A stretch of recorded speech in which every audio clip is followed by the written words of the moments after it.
Hello and good morning, everybody. Welcome here to Daytona. Welcome back to RaceSpotTV, and welcome to the start of a brand new season here for the Porsche Club of America Team Series. This is round number 1 of the season, coming to you today from the Daytona International Speedway Road Course. My name is Ron Mons. Alongside me in the broadcast booth for today's show is Peter Mackay, with Ramiro Agustin Cisneros working all the cameras and the graphics in the virtual production hauler. Well, folks, we stand at the precipice of a brand new season, expecting some fantastic racing with the usual suspects, the GTPs and the GT3s. And what a way to get this season started here, Peter. Daytona, it just feels like the fitting home for every single endurance racing series to start. It is, yeah. You know that it's the start of the international racing season for a new year when you head to this wonderful facility, the World Centre of Racing, Daytona International Speedway. It's ideal for multi-class sports car racing and has just such a rich heritage of over 60 years of sports cars here. And the Porsche 963, well, it's got a bit of what should we say, a good heritage here already. 2 wins on the bounce at the Rolex 24, the ideal vehicle for the job. Yeah, and I've always been a Porsche fan ever since I was a kid, watching IMSA and running around here. It is always a treat to see the 24 Hours of Daytona every single January. Starting this season off right, starting the year of 2026 all right. We're getting a bit early on in this show, already about to grab the green flag here for the start of the season. Kynarin Racing Blue will be starting this race from the pole position in the GTP category. Last 10th Foundry is on the front row with them, with Solpeck and Matrix Black being your front row sitters in the GT3 category. About to get a race start here. We'll talk about all the intricate details and the absolutely amazing season of action that we have to look forward to here in the PCA Team Series here in 2026. Awesome calendar, the same fantastic racing as always. About to get a race start here for the first time in 2026. The green flag is out, the drivers are on their way, and we're racing for 3 hours here at Daytona. Small field in the GTPs, but still a very tough start. Meanwhile, on the right-hand side of your screen, the GT3's now grabbing the green flag with Solpeck. Your pole sitters getting off to a tremendous start. We'll have to see if there's any sort of drama and some tussling as they head their way downtown into the braking zone of turn number 1 for the very first time. The GTP's getting clean. The GT3's look to be green, but we can't say that too early.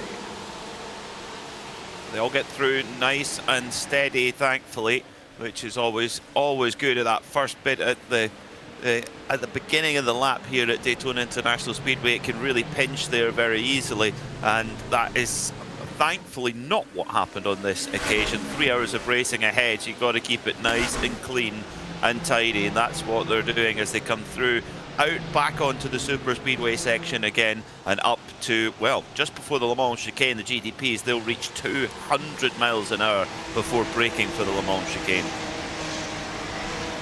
Yeah, but now these racers are in the trouble spot, most certainly in the GTPs. An update a couple of seasons ago, nearly a year ago, in fact, changing the way that the GTPs are to kind of make it seem a bit more realistic compared to how it is in real life, with the incredibly cold tires, the incredibly greasy sports car tires that all these racers have. The GTPs trying to put down the horsepower in those machines on tires about as cold as the asphalt in North Dakota in the middle of the winter.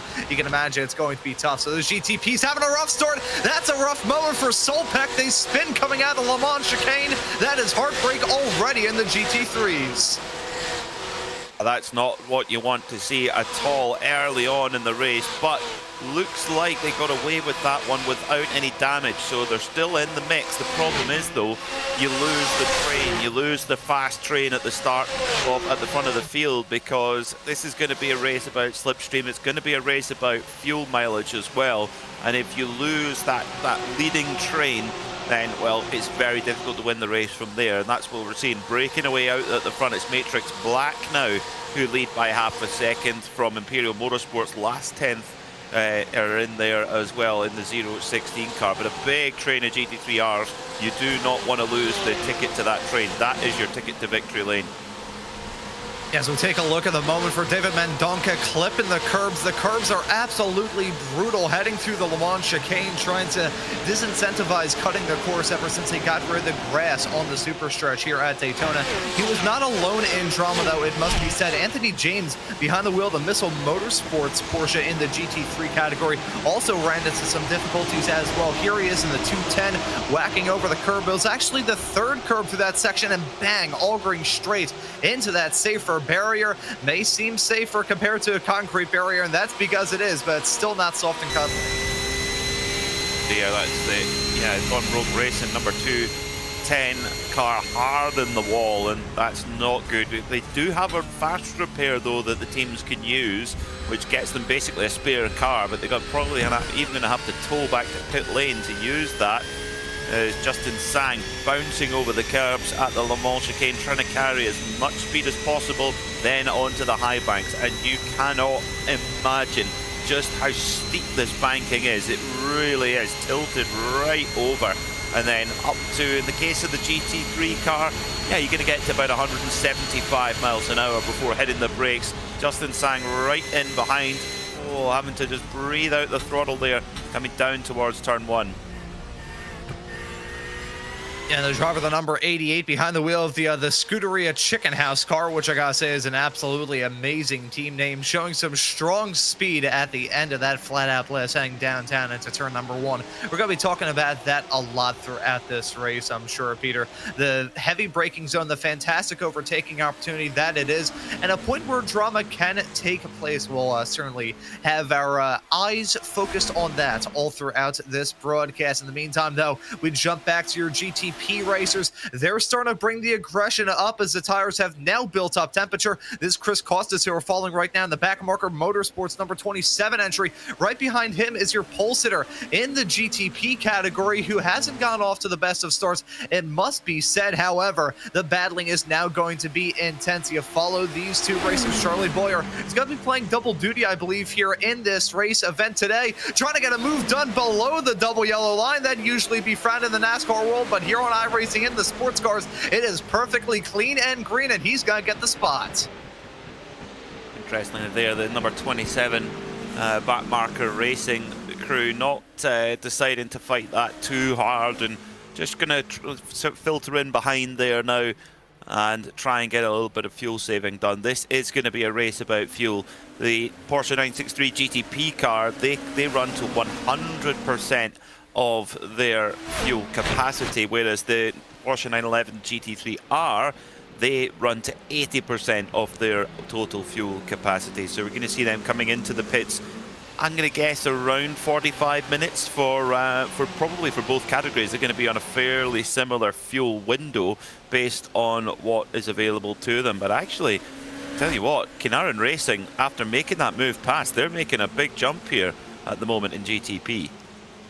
Yeah, they've already built that gap up to north of 0.7 of a second, going down a little bit, obviously, because of the drafting as they head their way on the high banks down to the Le Mans chicane right about now. Do want to note, though, as we follow the other 010, the last 10th purple machine, currently running in third, seeming to be a bit, they seem to be on the struggle bus at the moment. Saw them scraping really wide, heading out of the turn, coming out of the infield, back onto the banking. I thought they were going to smack the wall there, but even then had a pretty bad run heading off through the Le Mans chicane, but a good exit. Backmarker Motorsports, meanwhile, the number 27, your former race leader, has had a torrid time ever since they got put back in the dirty air, holding on to second still, but has lost out on over a second in just one lap alone, and may lose out on second as last 10th purple trying to look for a spot. Kinaran really making a move away as they've got into the front of the field. 1.3 seconds to the good, as you mentioned, Ron, and that's breaking the slipstream, so they can now try and make a breakaway and not then tow around the cars behind them. Now the question is, can last 10th purple 010, can they break through past the number 27 backmarker Motorsport crew and try and run that gap down, or are they going to have to accept that this is where they are and try and reduce their fuel mileage number? Because if you can get an extra lap or two on the stint, it could really make a difference on the fuel strategy as we go through the race. A 3-hour race, expecting 3 pit stops. Yeah, this opening stint is obviously vital. It's a trend-setting stint. If you have a bad start to this race, it's just going to snowball from there. I always like to say this in reference to longer races, most certainly endurance races. The journey of 1,000 miles begins with a single step. If you snap your ankle on step number 1, it's not going to bode well for the rest of the journey.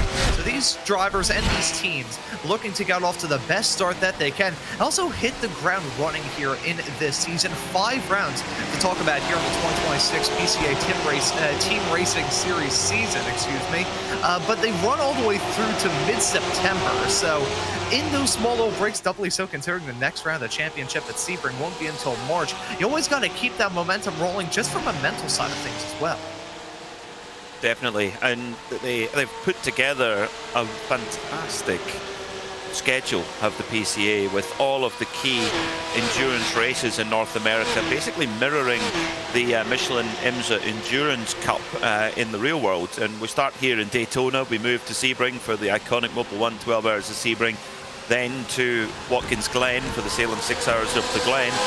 Road America, the old Road America 500 is back, and then finishing off Kilimall Road Atlanta. So 5 races, all 3 hours in length, but designed to replicate those iconic endurance races that we have here in North America. 2 hours and 51 minutes to go, and the GT3Rs trying to settle themselves in for the long haul. 3-way, 3-car train here for second position. 3 seconds up the road to Matrix Black, who've made a break for it. Yeah, it seems like in both of the classes that we have, your current race leaders trying to drive off into the sunset. Matrix Black picking their way through the smoke and the drama at the very beginning of this race, jumping out into that top spot and now extending that gap north of 4 seconds in that GT3 category. One thing that may help that gap grow out even more is the fact that the battling currently for those final 2 spots on that GT3 podium is incredibly intense. Imperial Motorsports holding on to that P2 spot at the moment. Last 10th GTP running in GT3, interestingly enough, is slotted in 3rd with Scuderia Chicken House at the tail end of this pack. Yeah, I say it's a 3-car battle. It's kind of turning into a 4th, as you can see that 011 car just barely there in the back of shots. Close enough, I would say, to pick up a little bit of slipstream from the car in front. Always a help here at the Daytona International Speedway. There's such a long part of the lap through turn 11, 12, 13.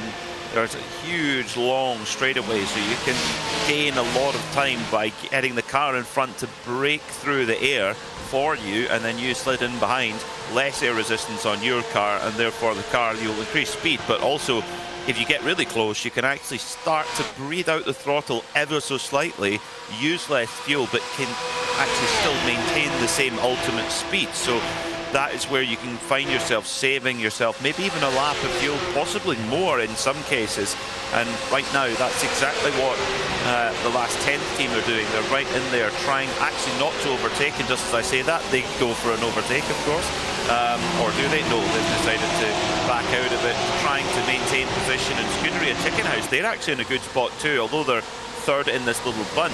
They've kind of got a little double bubble slipstream ahead of them, so that's going to really help them to use a small amount of fuel, or smaller amount of fuel, than the car at the lead of this bunch.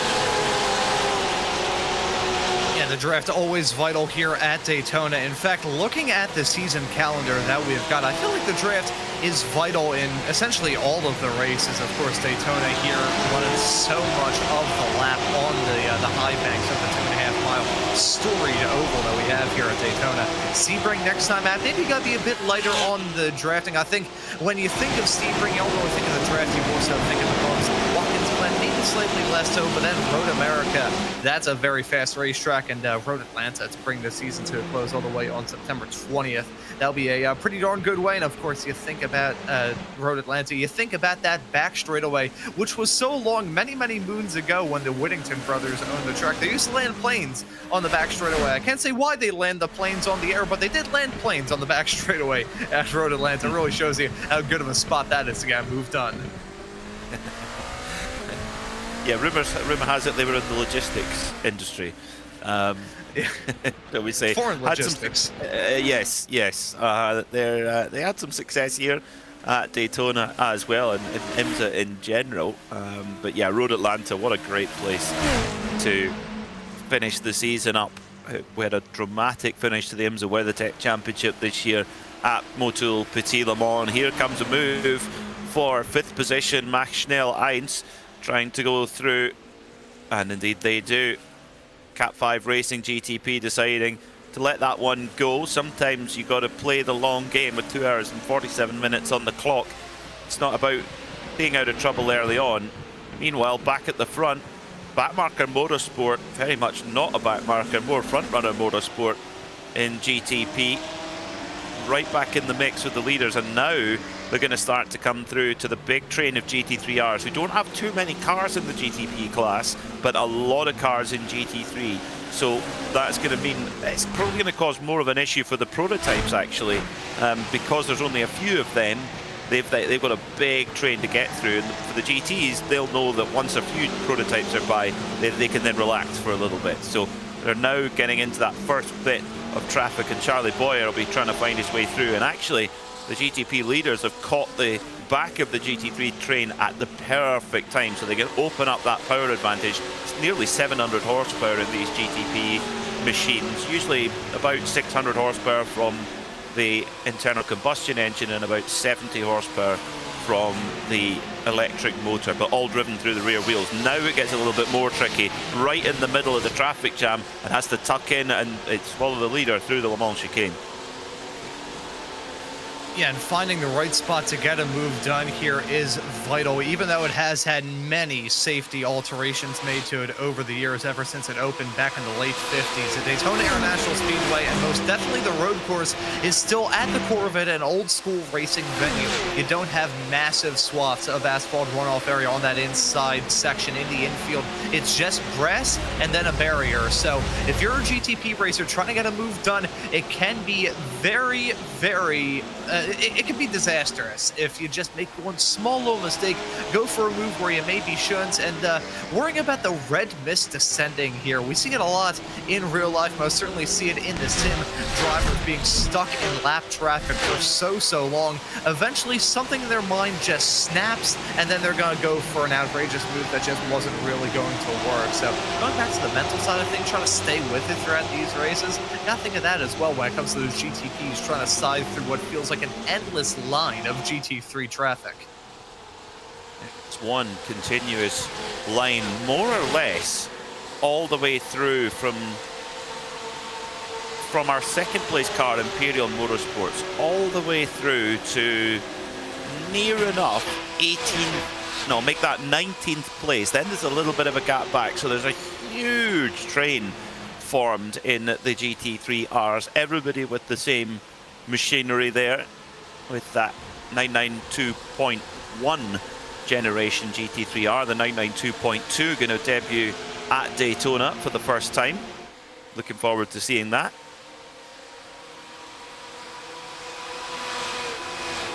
We're also looking forward to seeing the debut of the brand new Porsche Challenge cars that we'll be seeing in the Porsche Club of America series this upcoming Wednesday here on RaceSpotTV.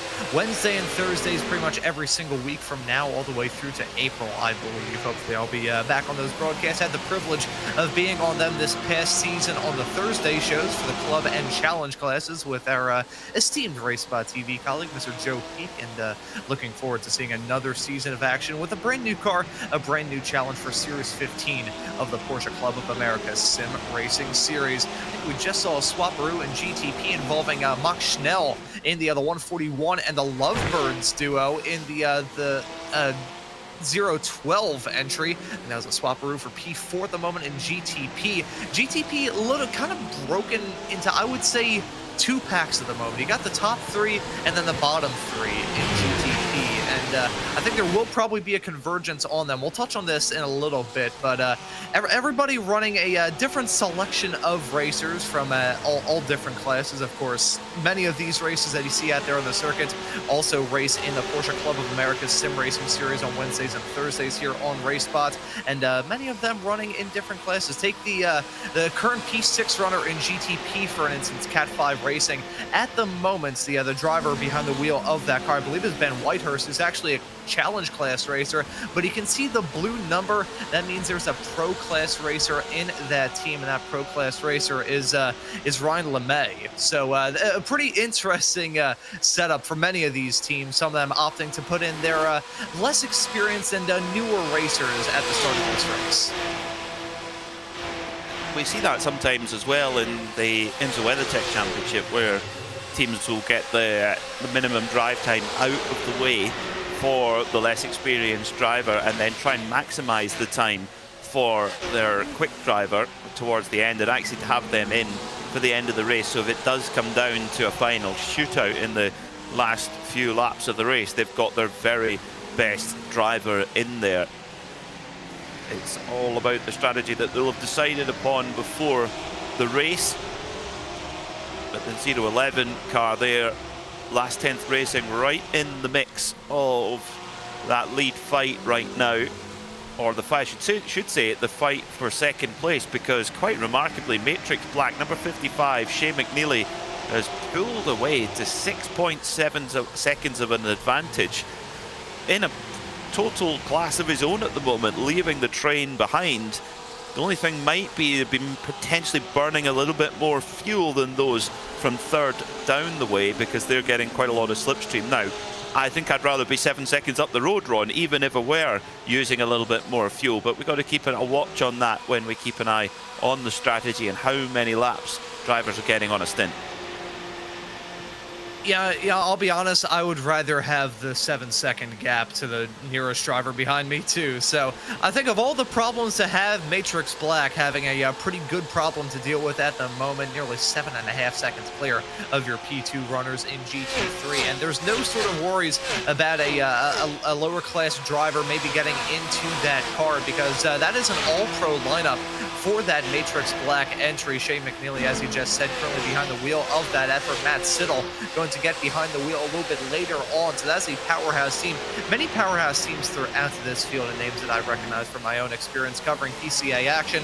So we've got a large talent pool in this championship, all trying to get some moves done. Do want to give some love, though, to your current 4th place runner in GT3. After that spin on lap 1, Solpek and the 919, your pole sitters in that GT3 category, have managed to get their way back into this battle in somehow, some way.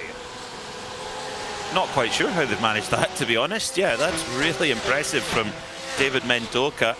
7.7 seconds off the overall lead, and around a second off the leader of this little train, or quite long train I should say, in second place, 453 Imperial Motorsports leading the train. But I wonder if they're going to get company soon from David Mendoca, flying on the recovery after that spin on lap 1, coming out of the Le Mans chicane as they go back out onto the super speedway now through turn 7, 8 and 9, and should reach just under 170 miles an hour before they brake at the 1.5 meter board and then try and carry the maximum amount of speed possible through, clipping the curb on the left, then the right, and then another clip on the right, and then another clip on the left. So you're bouncing all the way through there, trying to not make a mistake. Don't break track limits. Oh, and keep an eye out for prototypes coming through as well. Man, seeing some of these GTPs and the closing rate that they have on their GT3 competition, it's like seeing a missile come up in your rearview mirror. It is absolutely absurd, the pace differential between those cars. But yeah, now with the GTPs, I think more or less clear of all of the GT3 traffic, everybody's going to have a bit of time to breathe, and with the GTPs feeling less pressure, the GT3s are going to sense this as a good opportunity to try and get some moves done, as I thought it was going to be a battle of Scuderia Chickenhouse and Solpek, as Scuderia Chickenhouse is also trying to maybe get a move done on Imperial Motorsports. These three have kind of broken away into their own little pack, so to speak. The other drivers behind, they are still close, don't get me wrong. The GT3s are still most certainly a giant conveyor belt of race cars running around this racetrack at Mach 10. However, you've got this top three that has really stuck out at this point of the race. Scuderia Chickenhouse, a team that have competed in both Porsche Club of America but also Porsche Club of Great Britain championships as well. You ride with David Mondoka, Solpek, Precision Racing onto the banking. up through the gears, letting that 4.2 litre flat six sing.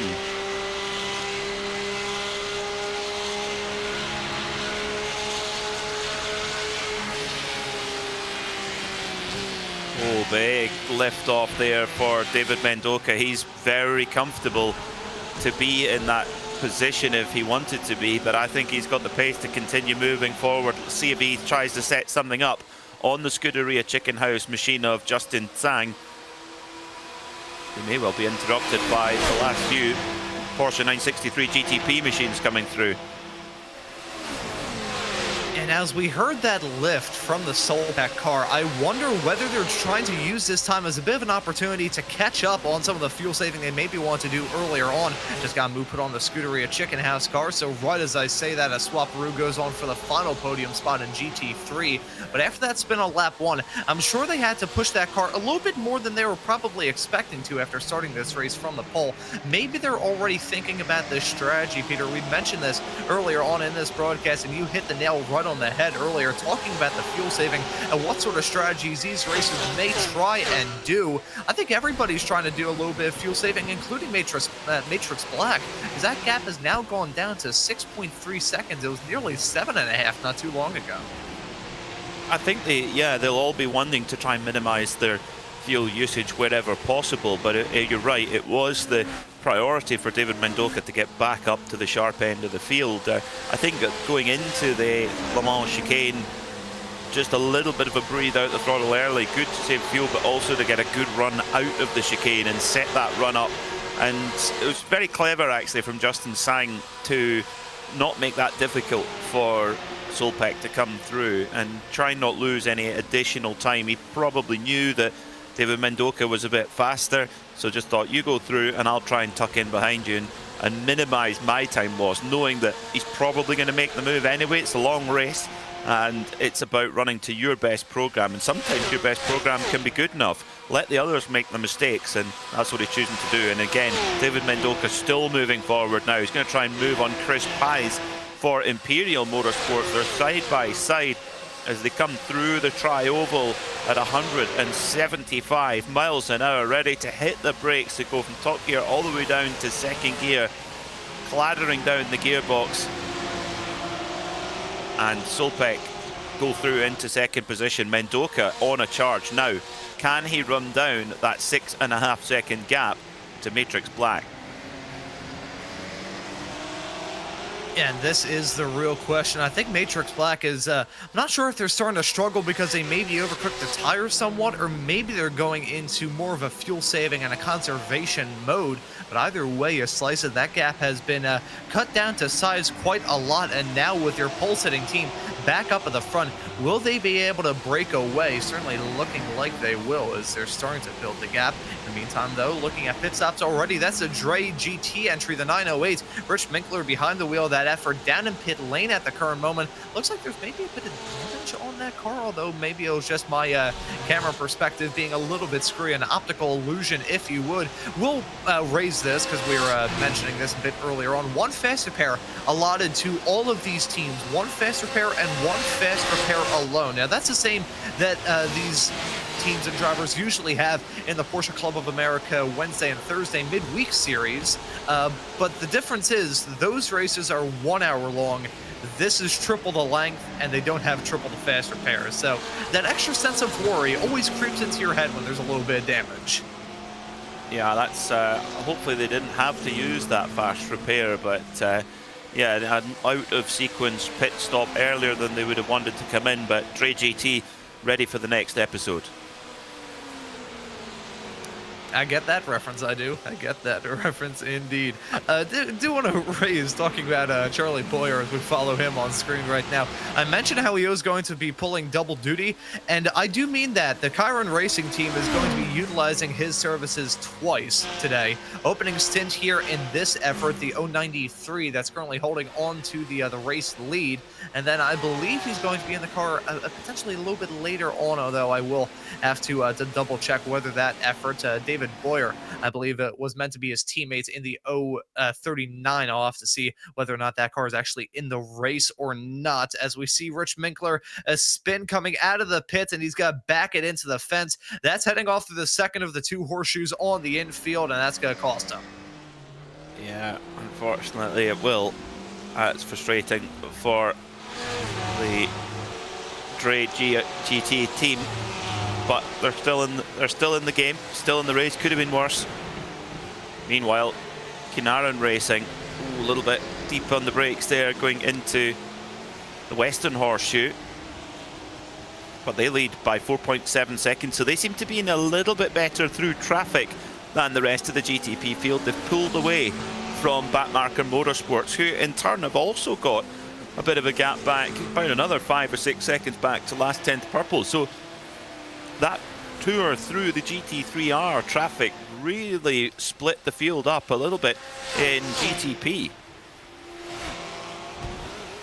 Yeah, looking at the gaps in that GTP category at the moment, your race leader holding on to a 4.5 to 5 second margin, teetering in that bracket as they still have to worry about the occasional blip of GT3 traffic. Then you go another 5 seconds back to find the last 10th purple. You have to go 27 seconds back to Max Schnell Racing in the 141. Huge gaps at the moment in GTP, but I'm sure as this race continues on, we are going to see a bit of a convergence. I mentioned talking about the Cat 5 racing effort currently holding on to the last place spot at the moment in GTP. That pro effort will have their pro racer behind the wheel of that car in the not too distant future. So with the teams maybe a little bit farther back, starting off on their newer, less experienced racers, as we get farther along, I think we're going to see the paradigm shift in GTP. That's what I love about mixed category racing, where you'll see the teams moving up and down the order, and last 10th New Zealand spinning, and then the irony, did they get clipped there by their own team car? Oh, it certainly looked like it. I'd have to take a look at another angle of that replay, but if that was contact between the two teammates, I would both want to and not want to be a fly on the wall in that team discussion a little bit later on. It has broken up the pack in GT3. We saw that it was, as I said earlier, an endless conveyor belt of GT3 machinery in this race, but it has broken up quite a lot. Solpec, once they got into second, they're starting to drive away. They've cut that gap between themselves and Matrix Black down to 5.1 seconds. I think Imperial Motorsports is starting to struggle with the dirty air. However, they do have some assistance from Scuderia Chicken House trying to push them along as they head their way into the tri-oval right now. So as things continue to develop here in the GT3s, it looks like it's gone from a battle for the final 2 podium spots to just the final 1 as we take a look at a second angle here of the 013. Nope, it just looked like they looped it around by themselves.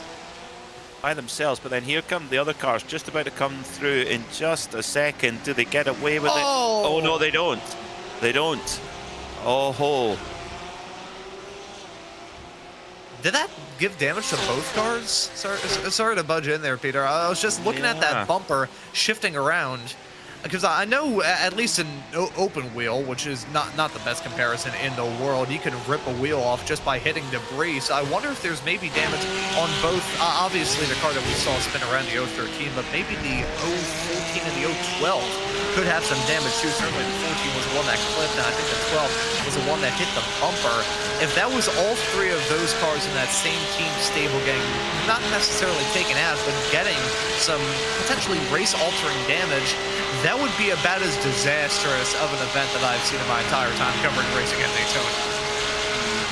Yeah, well, it can happen at that part of the circuit. It's so easy to loop it around at turn 1, and we saw last year at the Rolex 24 a spin on a restart from Louis Delatraz in the Wayne Taylor Cadillac, and it kicked off a huge multi-car pileup. 4 or 5 cars. Races were totally wrecked by that, and it's because it's so narrow through there, and you can easily get unsighted and very, very easy to, come around the corner, and it's too late by that point. So that's a pity for that squad for last 10th racing. They have to work hard to recover from that. Through goes Scuderia Chicken House then, so they obviously feel they want to get a move on. Justin Sang up into 3rd place in GT3, moves past the Imperial Motorsport machine of Chris Pies, car number 453. So Chicken House now up on to the podium. Yeah, so as we continue to see that battling developing in the GT3 category for that P3 spot, I want to address, there's some discussion in the YouTube chat asking why there's only Porsches in this field. This is a Porsche Club of America team racing series here, which if somebody was running an Audi, I would commend their bravery, but I'm sure they would probably feel just as out of place as I usually felt throughout my entire time in middle school. So all Porsches here in this field. Would be interesting to see some GT4s in the midst of that, which I think some people would be happy about. I know one of our RaceSpotTV colleagues, Mr. J.R. Gregory, who usually races in the PCA, I know he's quite fond of the Porsche 718 in the GT4 category. But there is a selection of, I think, 12 racers out there on the racetrack that would not be a fan of seeing GT4s out there, and that is the entirety of the GTP field, because that would throw a massive wrench into their already very complicated works. Yeah, quite a closing speed between a GTP car and a GT4. That is, that's for certain. What I'd love to see, and it's not a car we have unfortunately on the iRacing platform, although I am lobbying hard for it, would be the RS Spider, the LMP2 machine from the mid to late 2000s. That is the car we need iRacing for Porsche Club of America racing, and many other things.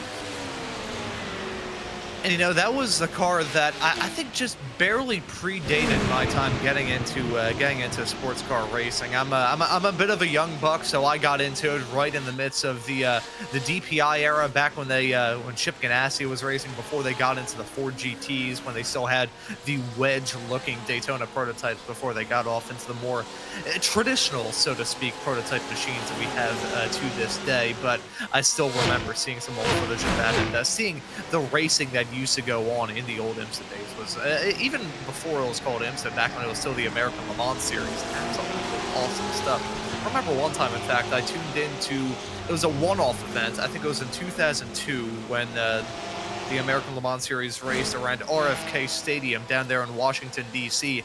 And even though that track was a literal parking lot, it was still some pretty good racing back then. Everybody always talks about the golden era of sports car racing. I don't think there's one defined era. I think you can find wonderful things from pretty much every single era of sports car racing. There's always a little bit of nostalgia to be found from even the most mundane things. Well, that particular era, the late 2000s in the American Le Mans series, was definitely a golden era, with the big diesel Audi LMP1 racing against the very lightweight LMP2 Porsche, and Acura, of course, as well. Acura were hugely successful at that time with their ARX-01 at the time, which was a very, very clever car, totally developed on CAD rather than in a wind tunnel, and a very, very quick car, but didn't quite better the RS Spider over a whole championship season. But the battling between them was quite amazing. You look at the lap times of them, still competitive, because the tyre in those days, confidential Michelin tyres in those days, were absolutely exceptional. Now with more of a customer tyre, same for everyone, a control tyre, it's a different story, but brilliant racing nonetheless. Charlie Boyer then leads by 9 seconds from for Kinaran Racing Blue, or Blau I should say, ahead of Backmarker Motorsports, who are front running with Chris Costas on board. Last 10th Foundry in third. Matrix Black, their gap has been trimmed down. David Mendoca, he's going for the Danny Sullivan. He's gone for the spin and the win, because he spun on lap 1 coming out Le Mans chicane run. He's only just under 3 seconds behind the leader now, Shane McNeely. Yeah, that is fascinating to see how much he has closed up that gap. Looking at Mendonca's lap times as of late, they have been absolutely fantastic. Last time by, in fact, was able to set his best lap of the race. We'll just look through at the lap times. I'll tell you the last 3 for David Mendonca. It was a 143.7 on lap 18, and then a 143.6 on lap 19, and then last time by was able to set a 143.6. So he has been shaving time, as Shane McNeely has been in the 144.0s, the 144.3s, and the 144.6s. This is timing out to be rather fascinating, as David Mendonca is starting to peak. It looks like Shane McNeely in that number 55 stable is really beginning to struggle. Well, one other car that may be struggling is the number 987, Ben Whitehurst for Cat 5 Racing GTP in the pits, now losing laps to the leaders. So that might well be it. And oh, a lot of damage. A lot of damage at the front there. Bent wheel. Oh my. Oh, that's not good. Oh, that is not good at all. I have a feeling that the Le Mans chicane may have played a role in this, although we will have to take a look at a replay. Ben Whitehurst behind the wheel of that effort. He was, I would say, feels weird to say the seat warmer in that effort, as Ryan LeMay was meant to get in at the Pro Class racer a little bit later on. Unfortunately, Whitehurst running into some difficulties out there on the circuit. Huge damage. We'll have to use that one fast repair, and of course, just spending a whole lot of time down in the pit lane period. That is not going to bode well. If you can get through the first half of this race without using that fast repair, it'll be music to everybody's ears. But if you use your fast repair now, you're going to be skating on thin ice throughout the rest of this race. It's fair to say. Joe Sinclair running in 10th at the moment in GT3 in the number 212 Matrix Gold machine. Matrix with a couple of cars entered, and their sister car, the Matrix Black machine, running up the front of the field by 2.9 seconds as things stand. Quite open then in GT3 at the moment, but out the front in GTP, Kinara and Racing Blau, they're 11 seconds to the good, so they're really going strong. That, oh dear, is what happened to Ben Whitehurst. Just totally lost his braking point. Of course, no ABS in the GTP, got it all wrong, and bang, into the wall. Yeah, and it's a very easy mistake that drivers both in the sim and in real life have made over the years. Heading into the final turn on the infield, trying to get a move done. I believe it was Adam Gerling behind the wheel of the Chroma Motorsports white effort, the 495, and a little bit of damage on that GT3 Porsche. Tried to get the move done, but locked up on the dirty and dusty part of the racetrack, and into the fence he is going to go. That's an unfortunate moment. One thing that real life racers do have the slight benefit of compared to sim racers, on iRacing, the tire bundles are nowhere near as soft and cuddly as they are in real life. They're not exactly soft and cuddly in real life, but in iRacing they're basically made out of pretty much made out of tungsten.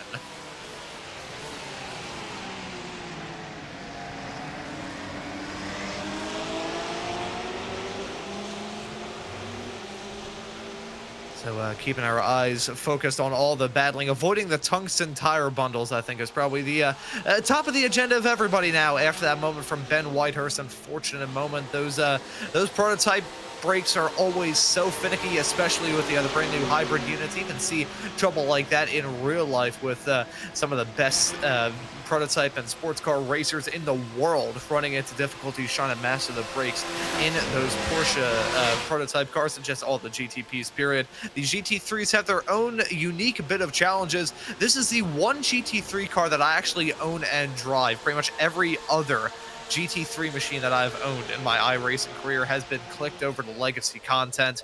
But I say this, and I say this knowing fully well that it may cause me to get flamed in the YouTube chat. I am absolutely terrible in GT3s. I can handle a prototype quite well, but GT3s have never been able to get a handle of it, as we see a swaparoo, Matrix Gold and Matrix Copper swapping spots. That's for the final 2 spots inside the top 10. Matrix Gold go jump into P9 with a fairly commanding and not really hard-fought maneuver there, it must be said. Looks like Matrix Copper kind of leaned over to one side and let that move happen as they had their way into the tri-oval. I find the GT3 platform on iRacing, I find it's a car that's quite easy to kind of get a grip on and to kind of get used to quite quickly, but trying to go really quick in it is very difficult.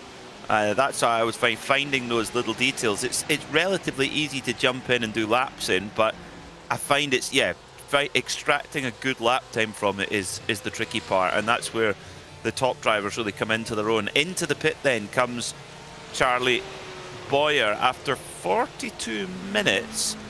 I must be honest, I thought we would have seen a slightly longer stint length than that for the GTP. So is this a little bit off sequence? I guess not, because some of the other GTPs are going to be coming in there as well.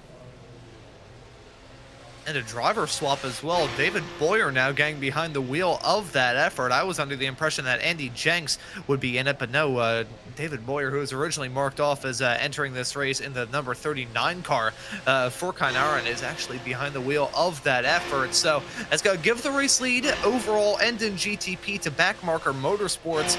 Interesting to see the driver swap go on this early. Now, I'll have to double check with the rule book, but I believe this would entail that they have to do another driver swap probably in the last stint. Maybe. They may be okay on fair usage. I think they probably will be, actually. I think they should be okay for minimum drive time. Should that Boyer team, the Kynarin Racing Blau. So out onto the second stint of their race, and you've got to be super careful. Those Michelin GTP tires take a little while to get up to their working temperature, and it's not unusual to see GT cars driving past the prototype at that point, which does look quite strange. You can see here how David Boyer having to be really cautious, really cautious. Look at that, hardly putting any steering lock in, just going tiptoe, tiptoe, tiptoe. Kind of a bit like driving on ice at some points. Then not getting too deep into the brake pedal. Don't want to lock up. Again, watch the power. This is where it can break away, the rear breaking away. But David Boyer, this is a masterclass really in how you just take it easy on those opening laps. Now the pressure will be building in the tire. The heat will be starting to generate as they go down the straightaway, and then every braking zone, every turning will just start to generate more heat through the tire, more heat through the wheel, and get the tire into its window. And when it's into its window, it gives seismic grip, and then you're off and can enjoy the rest of the stint.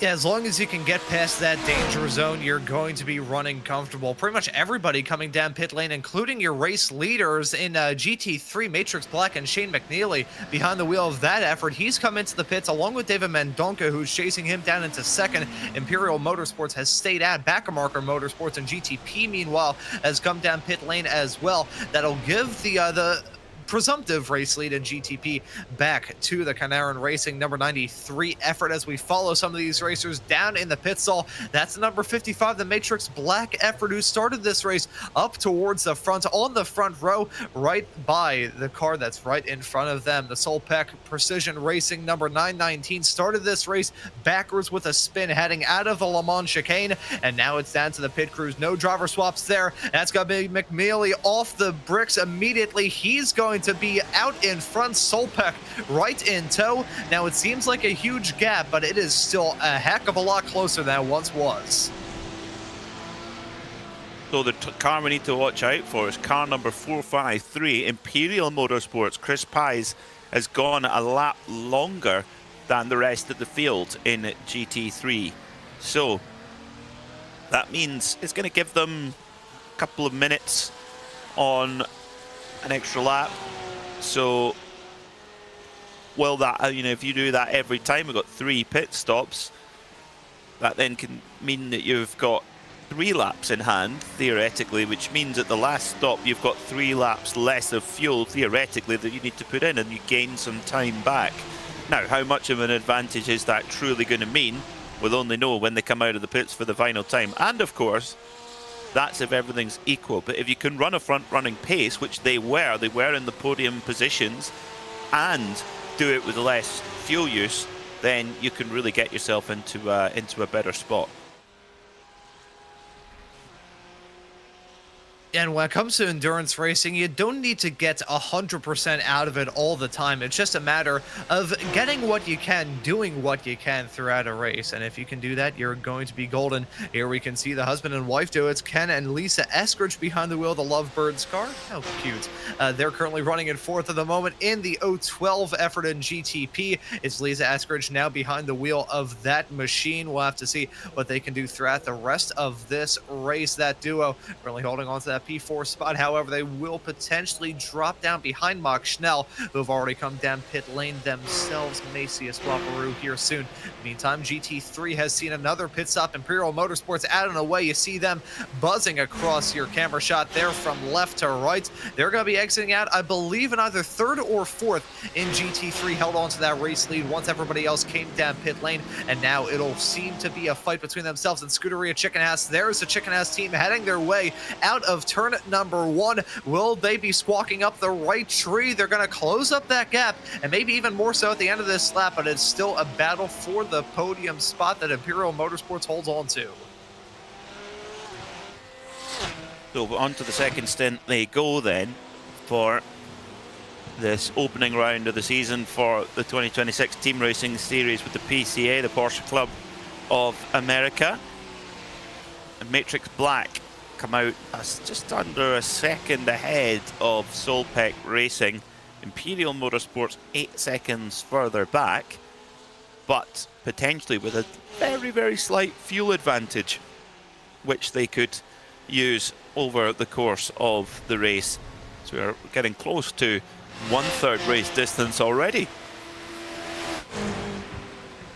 Yeah, already whittling the laps away. Time flies when you're having fun. Do want to round up some of the driver change storylines as been going on throughout this field. We saw the drama with Cat 5 Racing, them hitting the fence, heading off through, I believe it was turn number 5. They have rejoined the race, currently 5 laps down, last of the field at the moment overall. Ryan LeMay, the pro racer in that car, now back behind the wheel of it. Well, behind the wheel of it, I should say.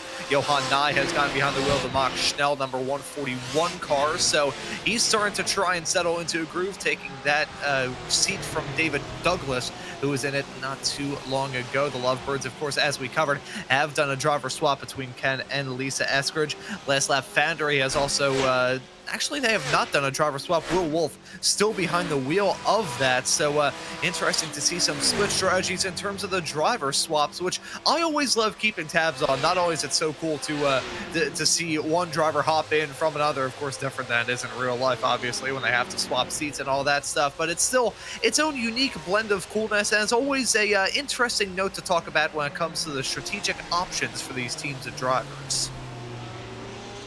I have to say, I've seen father and son teams, brothers teams, cousins. I've seen father and daughter teams, but I've never seen a husband and wife team in virtual motorsport. Seen it in the real world, of course. We saw Madison and Mel Snow, Madison's father, I should say, and his mum Mel having a really good time in the American Le Mans Series, winning some class championships there, but never in virtual motorsport. This is really cool. And Lisa Eckrich for the Lovebirds in 5th position at the moment, running in a strong spot in the GTP class. Yeah, so it's pretty cool to see them running out there on the racetrack together and holding on to P5 at the moment.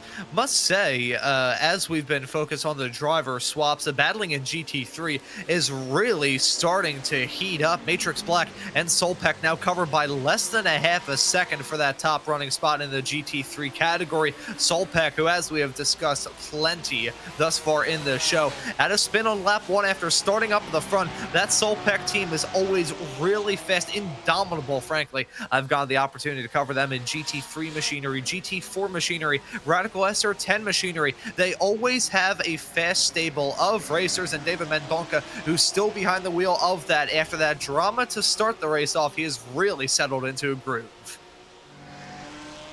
In the GT3s, we've got a 2-car duel here, a breakaway at the front of that class with the 55 Matrix Black car leading the way.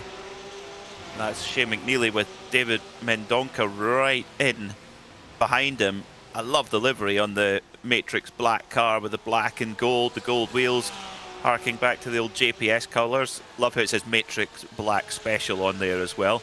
Very, very cool. Also quite similar to the Herberth Porsche team that run in Europe, with a very similar paint scheme, with this exact car actually, with the 992.1 GT3R. And this is great for David Mendonca actually, because it doesn't necessarily have to put too much heat on Shane McNeely and try and make that move, he can actually really try and get some fuel saving done, try and make the jump in the pit stop. You can lose time by fighting too hard at this stage of the race. We can have the fighting later on, but this is endurance racing. It unwinds. You got to play the long game, think ahead. Or is David Mendonca going to say, nah, I'm going to go by and I'm going to just pull away? He pulls out the slipstream out to the outside line and goes around the outside, the Matt Campbell move from a couple of years ago. Through he goes. So David Mendonca not listening to any of that. He says, no, I want to go to the lead, and obviously feels, Ron, that with that move he can pull away. Yeah, we saw it when he got the move done for second not too long ago in that massive train of cars. What started that train's kind of breakup was when Solpeck got the move done, when David Mendonca jumped into second and started to drive away into the distance and close up that gap between the rest of the field and Matrix Black, who not too long ago was holding on to a over 7-second gap. It has now been cut down all the way, and they're now running in P2. So I'll have to wonder exactly how things are going to develop for that Matrix team, keeping in touch with all of the developing storylines surrounding the driver. Shane McNeely still behind the wheel of that car after starting it. He's about 30 laps into his stint.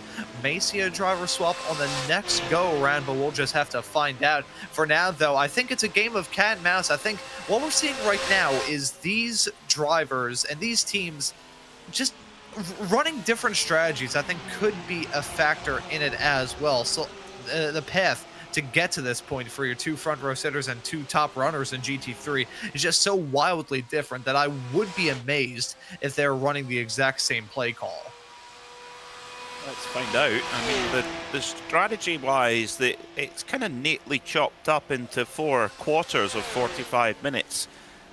So if you want to take your one driver out, oh, spin for one of the last 10th cars at the Le Mans chicane, and is that inter-team contact again? It may well be. Tom Bryce for last 10th off the road and has to recover again, but was he given a help by his teammate? The 016 of Tom Bryce spinning at the Le Mans chicane. Let's take another look. They're side by side coming down on the brakes into the Le Mans chicane. Do they make contact with one another? Oh, yes, they no. do. Oh, no. Oh, dear. I would not want to be a fly on the wall in that discussion at all. That is not going to go over well. That's a worry about going side by side, heading off through the chicane. I mean, we saw it a couple of years ago for the end of that year's Daytona 24. I think it was back in 2022 or 2023 when we saw some battling off into the chicane and in catastrophe. You just can't really do it, even with the grass shoulders now. All that results in is having less of a cleanup when a driver goes off the circuit. That's pretty much what that is as they head their way through the Le Mans chicane. So unfortunate to see that inter-team contact, and that may be an interesting discussion. I think that was Lisa Eskridge nearly running off into the grass, trying to get some moves done on this massive pack of GT3s, a Hornet's Nest, if you call it. Matrix Gold.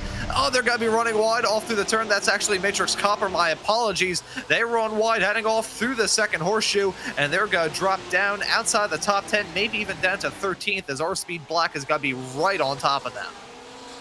They got away with that, though, because as soon as you get onto that grass, it's just like ice, and you slide all the way to that barrier. So they did well there, actually, the Matrix Copper team. Jim Walsh driving to keep that car out of the wall. Just lost a few positions, of course, but could have been a lot worse. They carry on. And it was the car of Derek Dirksen, the 014 last 10th Great White car, which got into it with his teammate, showing that he's got a black flag at the moment.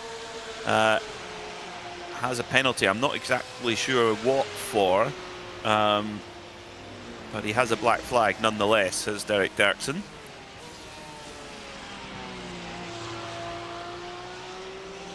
And I'm looking into it. I believe the penalty may have come as a result of that coming together between themselves and the other last 10th car as they headed their way off through the chicane. That's what race control is saying. So that is going to be a penalty for the number 14 for contact with the team car, the number 16. And that is about as miserable of a moment that you can have for a team and a driver as well, having to serve a penalty because of contact that hurt another team's car as well. Looking at Andrew Millman, and oh, what in the world happened there? I wonder if that was maybe hardware failure with a VR headset or a monitor, because I'm not sure if he actually knew where he was. Yeah, the car looked to be behaving very, very strangely there. I would agree with you there, Ron. That seems like some sort of technical failure with the SimRig equipment. Let's take a look on board with Matrix Gold. Yeah. Yeah. It's got to be like a VR headset or something. It's like the pedals just gave up as well, but just the very strange, very, very strange. What a shame. That's not what we like to see, but that's kind of sim racing's version of a mechanical failure. It can happen from time to time. We see it with internet connection. Sometimes it can be a screen blacking out. I remember competing in the I don't know what split, maybe the 20th or 30th split of the Bathurst 12 hours last year, and going over the mountain, my screen decided to go black. No, never done it before, never done it since, but did it in the middle of the Bathurst 12 hour. Really useful. And I've had my bits of drama like that as well. I remember one time I was running a multi-class race with the Dallara IR18 IndyCar, the Formula Vs, the USF 2000 cars, the F3s, and Skip Harpers. Don't ask why I decided that that would be a good combination for me to run, but I still ran it at Summit Point of all places. And cresting the hill, I believe it's coming out of turn number 4. My screen blanked out. My screen actually froze for about a solid second, and I somehow managed to get away with it without running into a car or running into a barrier, which it being Summit Point, they're about 3 feet off of the racing surface. Still managed to win that race, which is a shocker of all shockers. I gotta say, that kind of Code Brand moment at Bathurst, though, I wouldn't wish that on my worst enemies. I've got some pretty bad enemies, though, so, you know, they're welcome to it. No, I'm only kidding. Touche. Yeah, it was a one-way ticket to the wall. That is quite a combination of machinery you mentioned there. Solpec leading the way with Matrix Black in behind. So this is I don't quite understand this move from David Mendoka, I have to say. He maybe feels more comfortable leading, but the only reason for him to go by Shane McNeely there for the lead would be if he was going to pull away, and he hasn't pulled away. Why do I say that? Well, if you can have the car running a similar pace to you, stay behind it and use it as a slipstream partner. Use it to save fuel, use it to run the same lap time but with less fuel usage. Save your time then in the pit stops. If you go by, you have to make sure you're going to pull away. That's but right now they're not. So see if David Mendoka can pull away from the 55 and Shane McNeely. Maybe Shane McNeely's having to drive flat out to keep up with him. Maybe. We'll find out more over the next few laps. Is Derek Dirksen taking his drive-through penalty? That'll be the black flag for the incident with his teammate. I mean, that's a real slap in the... Well, you're going to get a slap in the face and then a slap on the wrists when you get back to the team room there for... a slap in the face for yourself getting a penalty, but slap on the wrist for punting your teammate off as well. Yeah, that's pretty much, that's a double whammy is what that is, I think would be the correct technical terminology. They're still out there on the racetrack. That whole team is, for the most part, as we have now officially broken past the 1/3 mark of this opening race of the 2026 PCA Team Racing Series season. I keep saying Tim for some reason. Hopefully there's a Tim tuning into this broadcast. If there is, I do apologize for that. But if you are tuning into this broadcast and you are enjoying it, how about you hit that subscribe button and the notification bell so you never miss out on any of the PCA action as we bring in this brand new season of Team Racing Series action and also get into Series 15 of the PCA this upcoming Wednesday with a brand new Porsche Cup cars. In the meantime, though, we still have this battling out there on the circuit with these top two, and I gotta say, I'm with you there, Peter, talking about Solpec not really breaking away. Oh, as Stallion's GT3R, the number 3 effort, getting shown the door off through the kink and having to take a wild detour off the circuit to rejoin without any further incident. We're just going to talk about the lap times for top 2 in GT3, but it seems like everybody else in that class is going for the jugular. Matrix Gold back running again after that issue, and oh no, now it's a spin. Oh, so they had the issue, some sort of hardware problem. Oh no. Rejoining right in front of another driver. I didn't see which car that was, but oh, that's just made it from bad to worse there. That's frustrating. And oh, Scuderia Chicken House gonna end up in the hen. Crap. Oh, not quite.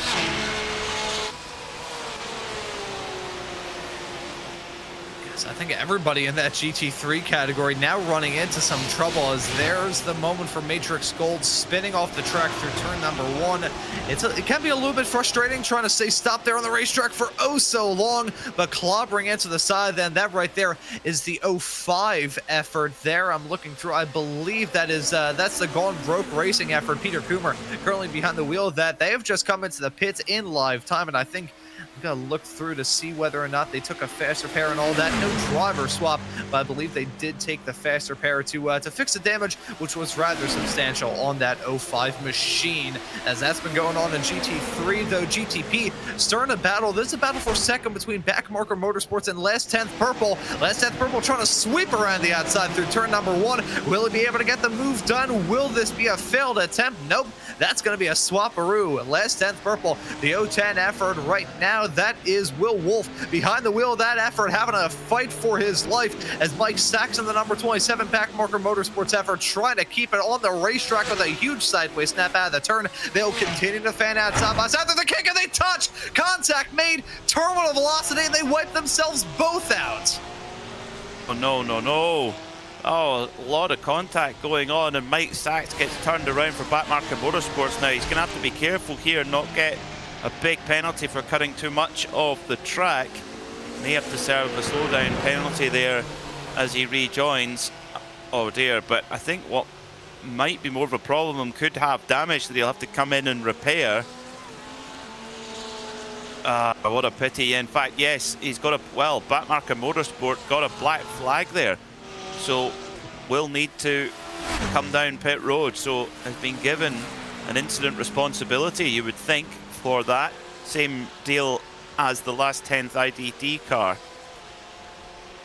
Ooh, I'm looking through. I'm not seeing anything from race control at the moment, as there it wouldn't be their contact. fault.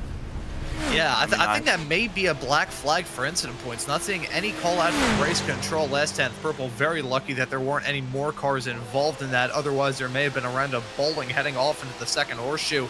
I think that may be a penalty and a black flag for incident points, which would be rather stunning considering you have to hit 50x to get there. That would be rather surprising if they got to that point, but unless it's like maybe an unserved slowdown? Yeah, either an unserved slowdown or they've cut the track too much, because of course they went out off onto the grass and then rejoined, cutting over and cutted quite a lot of the circuit out. So that might be why they've got a black flag. Quite unlucky, because I mean, there's only one car at fault there for me, and that was the 0110 last 10th car, just cleaning into him at the kink. Really quite clumsy, you have to say.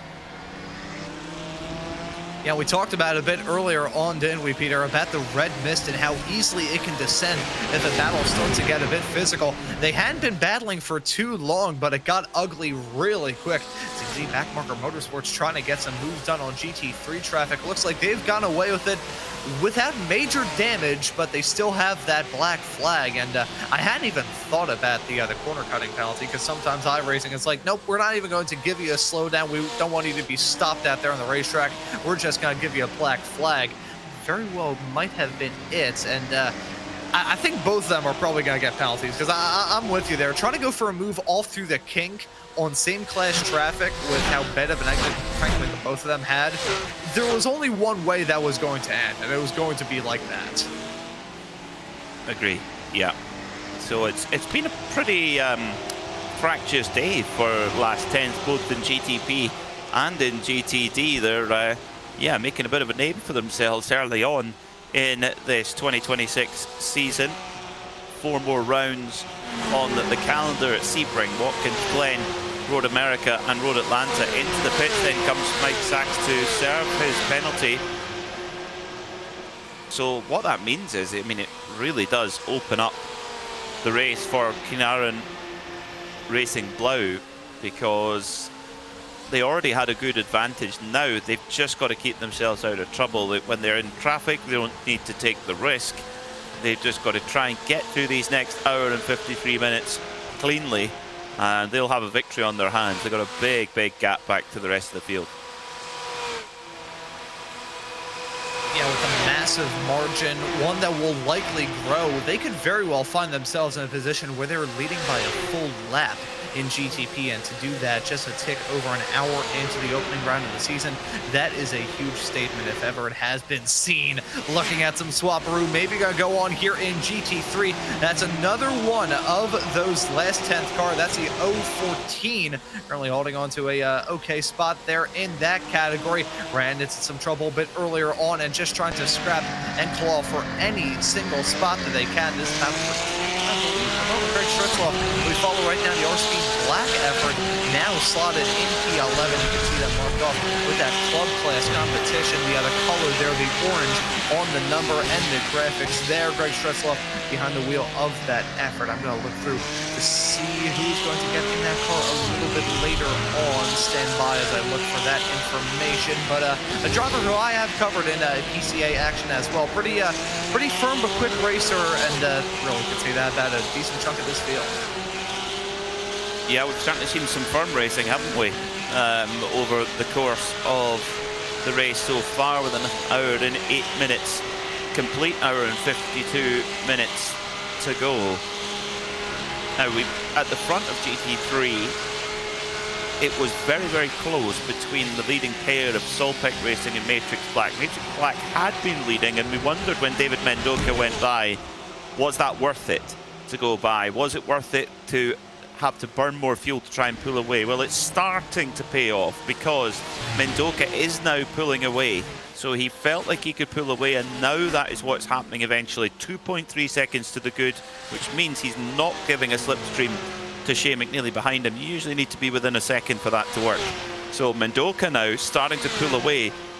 He could well pull off the Danny Sullivan. The spin and the win, spinning on the opening lap, keeping it out the wall though while involved in that spin. And what a story this would be for Solpec Precision Racing. It would be a tremendous story, and always good proof to never give up, always fight back, and they're able to do that thus far in this race. We'll see if they can hold on to that spot between now and the checkered flag. Last 10th purple in the GTP category, the 010 who were involved in that incident with themselves and the 27 backmarker Motorsports entry. They have picked up a black flag from Race Control. This is a Race Control issued black flag, and that is for the cause of the incident with the number 27 heading off through the kink. So they will have to come down pit lane and serve that. That may result in a full lap being the gap between themselves and the number 93, as Matrix Silver having a clunky ride off through that chicane. Now, I do want to raise this, Peter, something that I think may catch at least one person out between now and the end of this race. The tire bundle on the exits of that bus stop chicane. I was thinking about it in reference to Solpec and the spin that they had, how lucky they were to avoid making contact with that. What do you think the chances are that a driver hits that and gets their car stuck into it like a rat stuck in a glue trap? Maybe. Stranger things have happened. Chroma Motorsports Black also having a spin, but right in front of the GTP car of the Lovebirds. Lisa Eckridge doing a good job to get the car slowed down and avoid that stricken 818 car. So it's all a bit fractious, isn't it, at the moment? All sorts going on. Matrix Silver, as we mentioned, from 4th place, having a spin at the Le Mans chicane. Though they're not the only car to do that today, aren't they? Including the leader, Solpec Precision Racing, the leader in GT3. But for Kinaran Racing, I agree with you, Ron. I think they are in the potential position to win by over a lap, which is quite unusual in a race of this length. Yeah, to do that in a 3-hour-long race, that is quite the gap, quite the margin, and it really just underscores the amount of attrition that we have seen in that GTP field. We think about what happened there with the last 10th Purple and the Backmarker Motorsports efforts, their contact being made. Mock Schnell has run into difficulties in their own regards. Lovebird has run into difficulties. We saw that heading off through the second horseshoe, and Cat 5 Racing also had some drama earlier on hitting the wall, and they're still 5 laps down, in fact, to your GTP leader. I believe they have scythed through at least a portion of the GT3 field, although I will fact check myself on that regard there. But either way I slice it, I would say the GTP category has probably been the one that has been the most difficult to pin down already. Yeah, it has been. It has been. There is still wide open at this stage, and we won't be a million miles off the pits cycle starting again. Yeah, because we came in with around 45 minutes complete thereabouts, and about 18 minutes or so, I would say, before we get the next run of scheduled pit stops. At least any more before then, you might be a little bit concerned that there's something else afoot.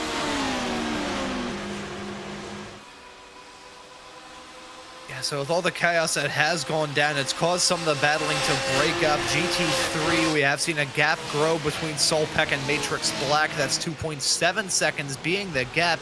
And now I was going to mention the lap times of those two, and it really seemed like Matrix Black was just trying to turn up the wick a little bit as Solpec was starting to drop down, but I think they have kind of fallen into their own respective roles. So we'll see how that gap continues to develop with those two essentially in a battle of their own in that GT3 field. Doesn't mean the battles have stopped, however, as we see the 013 in the midst of a small little hornet's nest at the moment. There's a driver right behind them, but they do have a 10-second gap to the car farther up the road.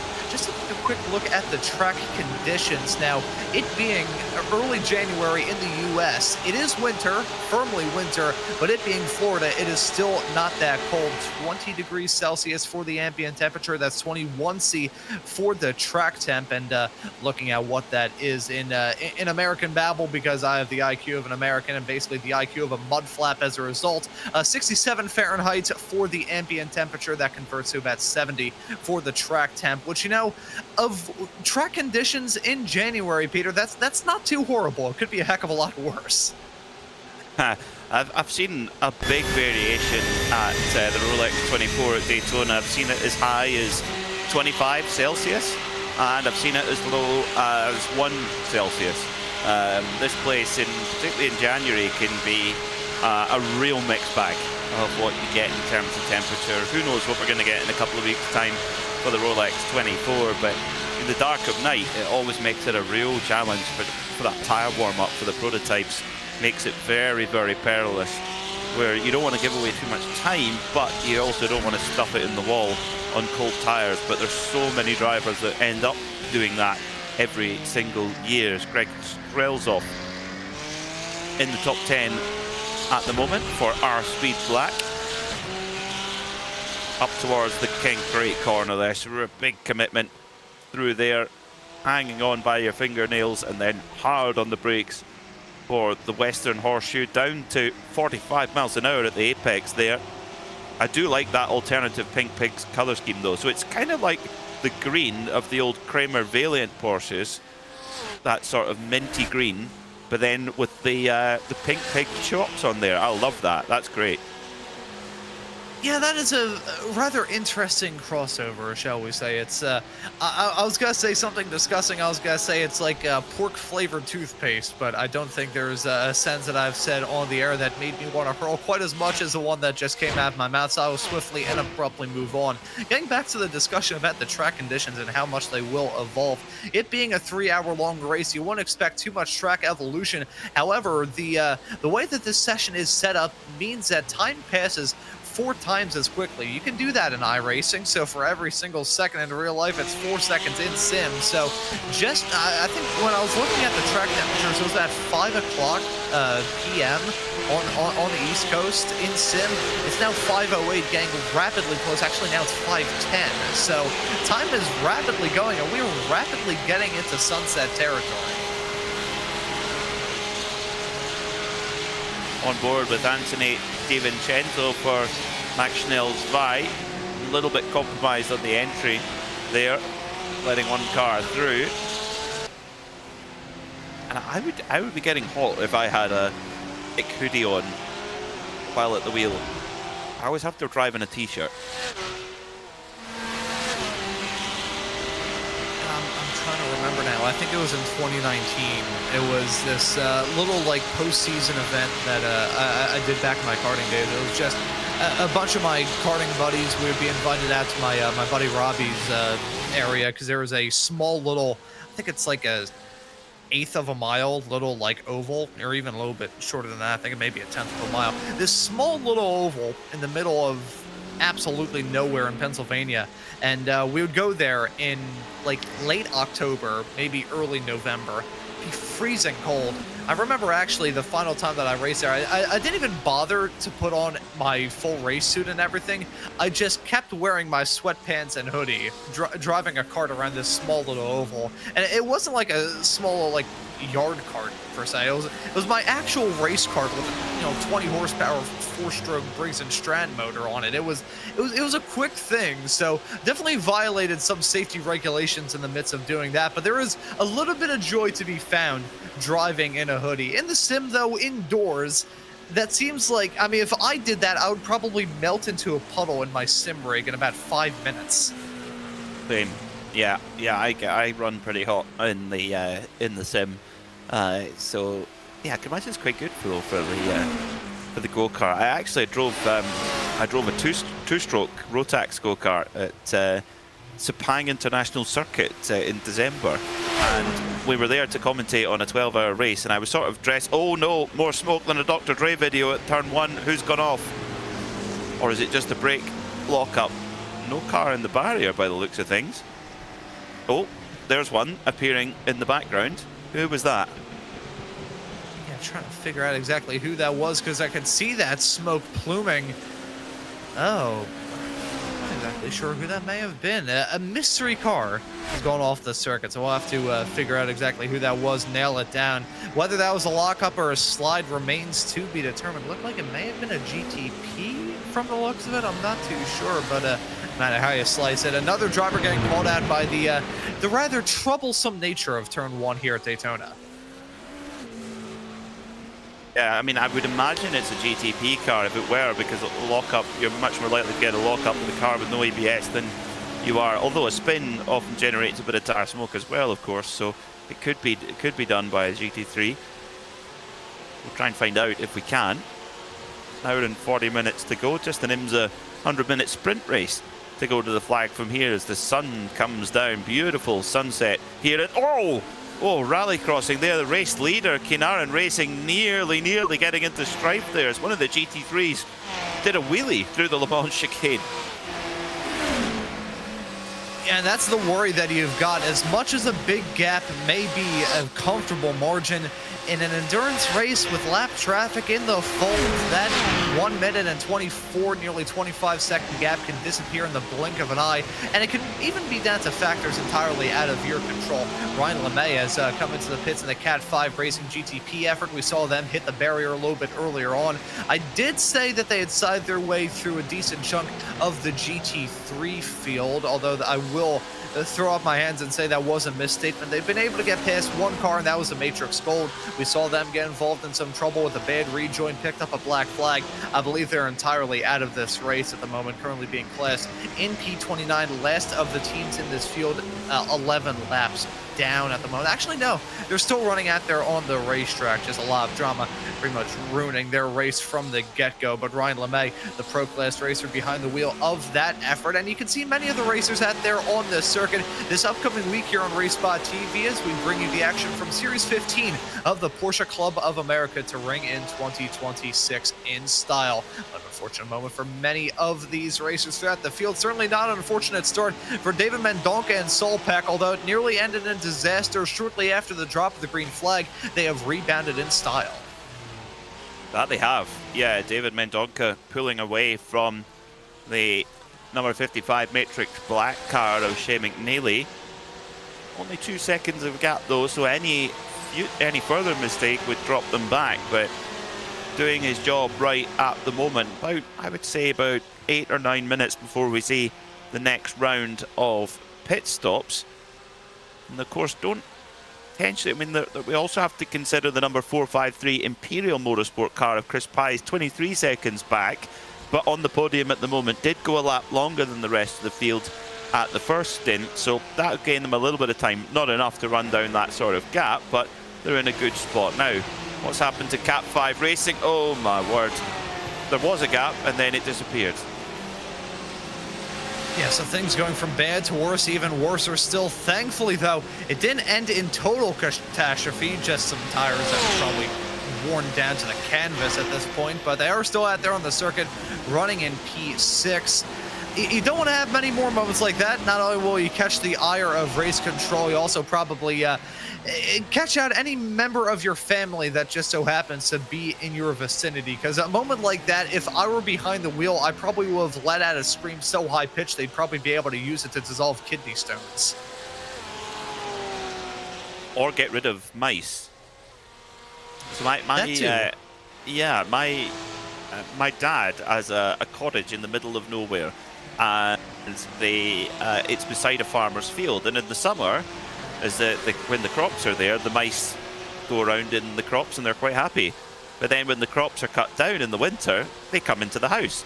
So he's had to get these little, they look like plug adapters with a little blue light on them, but they release a sound which we can't hear as humans, but apparently the mice do hear and don't like it. It worked for about a week. So maybe we need to record that from you, and maybe that might work. Yeah, you know, I would be willing to provide my services for such an ordeal. We'll say we Ron Mount's pest control. Yeah, there we go. That'd be a good business. That's my multi-million-dollar ticket. As we see Backmarker Motorsports with a big spin, that's off to the Le Mans chicane. I thought they were nearly gonna flip that car over, going sideways over the curb. Things have been going unfortunate for them. They were running in second, briefly in the race lead, but things have gone from bad to worse for them. A spin, they're currently running in fourth at the moment as Merritt Karache has come down pit lane in the number 3 car. That's Stallions. We saw them go off the circuit in rather dramatic fashion in a GT3 tussle earlier on. Still running out there on the circuit, P15 at the moment in class for that driver and that stable right there. To share my own story, though, about pest control. So I do not live in the countryside. I live pretty much as far away from it as you can imagine. I live in the city of Philadelphia, where I always contend that the animals that we have walking around the city, the squirrels, the rats, the raccoons, the possums, are more wild than the animals that we have in the zoo. And the squirrels usually prove that. The squirrels in the city of Philadelphia, I'm not sure if they're like this in other parts of the country. Probably in Florida this does happen because it is Florida, but in Philadelphia the squirrels can eat holes into the plastic lids of trash cans. And I've had many occasions this past summer, fall, and now into the winter where the squirrels have been rather terrorizing us, and I've had to duct tape the trash can on several occasions just to keep them out of the way. And it's gotten to the point where my own dad has considered making his own device of using a static charge from the other fluffy fur on these squirrels to trigger a beeper, so whenever they would get into the trash can lid, it would play some sort of like high-pitched beeping noise to scare them out of the way. So we might have to have an in-depth discussion once this broadcast is said and done with, Peter, talking about our various high-pitched noise, rodents detection, and scaring away devices. Pest control. Well, at the moment, Anthony Di Vincenzo is the pest right now, right in behind the 210 Missile Motors car of Anthony James. Anthony James, he does need the pest control right now to keep Anthony Di Vincenzo off him. Got a good run, has Di Vincenzo. Good slipstream here. He's going to be right up to nearly 180 miles an hour with the draft, and he's going to go for the move now. Is he? Yep, up the inside. Can he get it to stop though? Leaning on the brakes hard. And well, are they going to converge at the line? They're side by side as they come through turn 2 and 3 down towards the International Horseshoe, and through goes Di Vincenzo. He gets the move done. Great stuff. Yeah, awesome battling in the GT3s. These racers have proved that even when they run into some drama earlier, they're still going to be in it to win it and battling as hard as they can from the drop of the green through to the fall of the checkered as the headlights and the stadium lights turn on here at Daytona and the sun sets. We have another round of pit stops starting in the GTPs. Your race leader, David Boyer, behind the wheel of that Kainara number 93 effort, has come into the pits once more. Solid driver swap with that team already. Not going to see one this time around, or will we? I think we are. Proving me wrong, playing me like a fiddle. Charlie Boyer now getting behind the wheel of that effort, and I will go and eat my words. So Charlie Boyer then back in the car. Car off the jacks, waiting for that last bit of fuel to go in.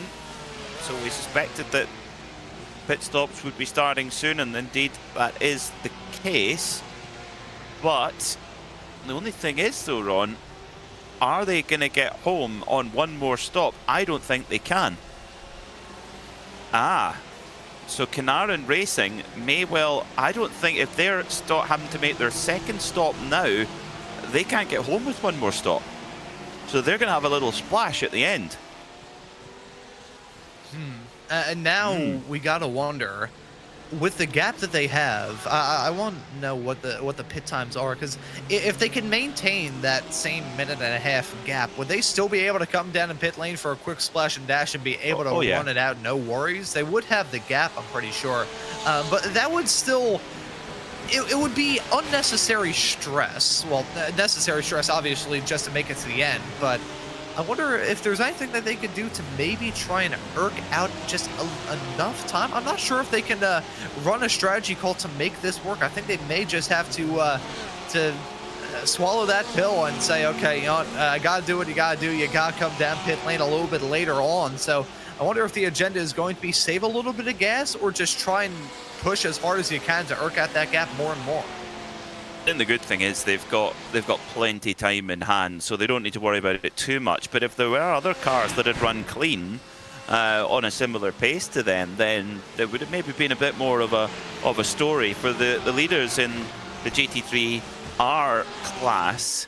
They are all cracking on now. They should be okay. They should finish their second stint the correct side of that hour-and-a-half half race distance mark, so they might be okay. But the GTPs are going to have that, just a bit of an annoying little splash and dash to make. So car number 55, Matrix Black, coming down pit road now as well. And ooh, also a little bit close. Solpic Racing and Matrix Black coming in. So remember we said, think about Imperial Motorsports, car 453. Our Imperial, oh, it's back marker, I have another problem at the Le Mans chicane. We said Imperial Motorsports, were they too far behind on time alone? Maybe, around 20 seconds or so. But they went a lot longer than everyone else in the first stint. If they can repeat that in stint 2 and 3, they may be the only car that can get home having only taken 3 pit stops. The rest of the GT3R field might actually have to take a splash and dash. Yeah, we've talked already throughout this broadcast about the strategy options, what drivers may have to do, what they may want to do, what they may be forced to do. We mentioned this right at the drop of the green flag and shortly thereafter, saying how the first stint was a bit of a trend-setting stint. If you set yourself up well to start this race off, you're going to be golden, but if not, you're maybe going to have to lie in the bed that you rushed to fully set. So right now, I think we're seeing a lot more than I would expect. Teams and drivers not having a lot of wiggle room at all for strategy, and as much as that can take some nerves away, not having to worry about going for an alternate strategy and worrying about when to pit, when not to pit, you still have that lack of a safety cushion, so to speak, in an odd way. It's like parachuting with only one parachute and not having a reserve. You could give me 6 reserve parachutes, you're not getting me in that plane, that's for sure. Happily sit with the pilot, but definitely not parachuting. That's one thing that I wouldn't do.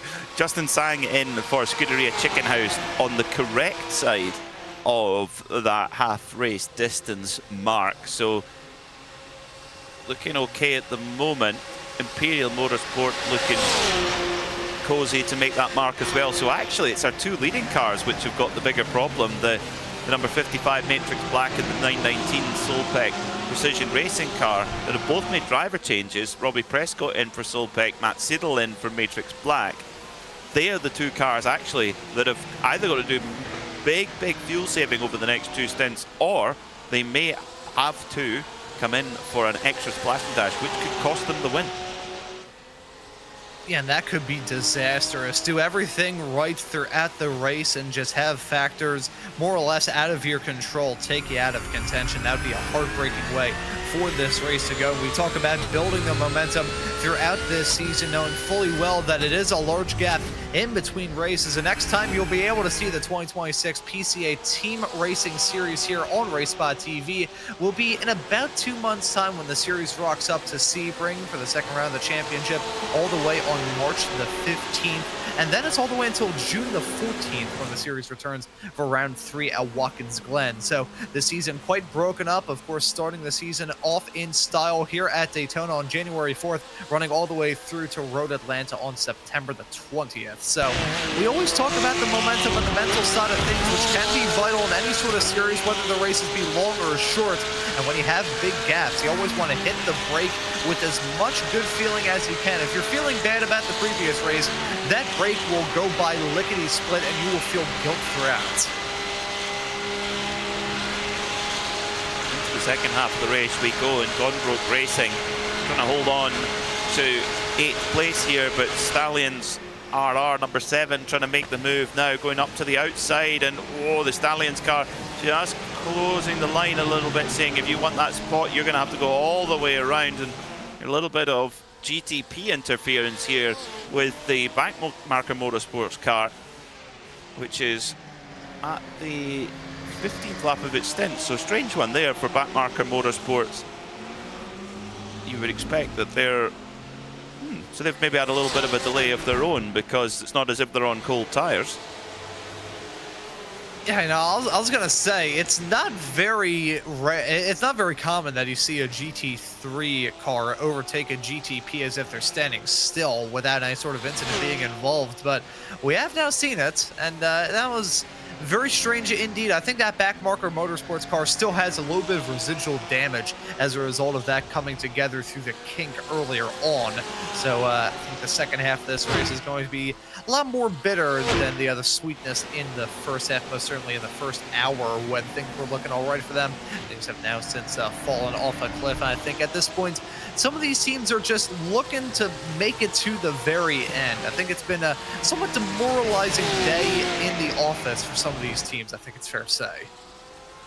It is, but it's a long season, you know, 5 events, 3-hour races in each, and yeah, this one might not have gone the way, but getting to the end, and you never know, you might see misfortune for teams ahead of you. Just getting to the end and booking the points can sometimes be very valuable at the end of the season, when you look back and think, I'm glad we dug in and we grounded out there. Sometimes you have to do that in endurance racing. I mean, when AO Racing won the GTD Pro Championship 2 years ago, they had a difficult Daytona, but they grounded out, got a result, and then went on to win the championship. As Max Schnell Zwei, a spin at turn 6, a little bit of a low-speed half spin there.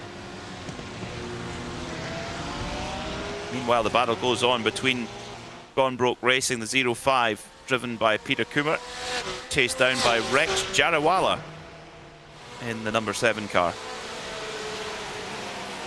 And Jariwala, a driver who I've gotten the opportunity to cover in the PCA world on several occasions. Quick racers all throughout this field. And once again, you'll be able to catch many of these racers out there on the racetrack for the start of Series 15 this upcoming week here on Wednesdays and Thursdays here on RaceSpotTV. In the meantime, though, keeping our eyes on this battle for 7th in GT3. Everybody's scrapping and clawing for any spot that they can. We're now firmly into the night shift. We talk about the weather conditions. It was probably a matter of, 15, 16 minutes ago. It doesn't feel like any time at all. As we mentioned, the weather There's now been an hour and a half in sim that has passed since then, and track conditions haven't really changed. Ambient temperatures still around the same at about 20 degrees Celsius, 67 Fahrenheit, and currently sitting at just a slightly lower track temperature. I believe it would still be 21 C track temperature, currently 69 degrees Fahrenheit for the track temp, which may be nice. Insert funny joke here, but it will start to feel a little bit more tricky for these teams as time goes along, as that's gone broke coming into the pits with an hour and 24 left on the clock. It's a strange one as well, with their 18 laps into their stint. That's not on an ideal trajectory. Strange. Driver change then for Chris Sherburne. Perhaps they feel like they're going to have to split up this last part of the race. Maybe want to get Chris behind the wheel, get the driver time done, potentially even open up some pace. So driver change done, fuel goes in, tyres changed at the same time, as you would see in the IMSA WeatherTech Championship. The pit lane here will be buzzing with life in just a few weeks' time. 63 cars taking part in the Rolex 24, many from Porsche, both in the prototype and GT3 category.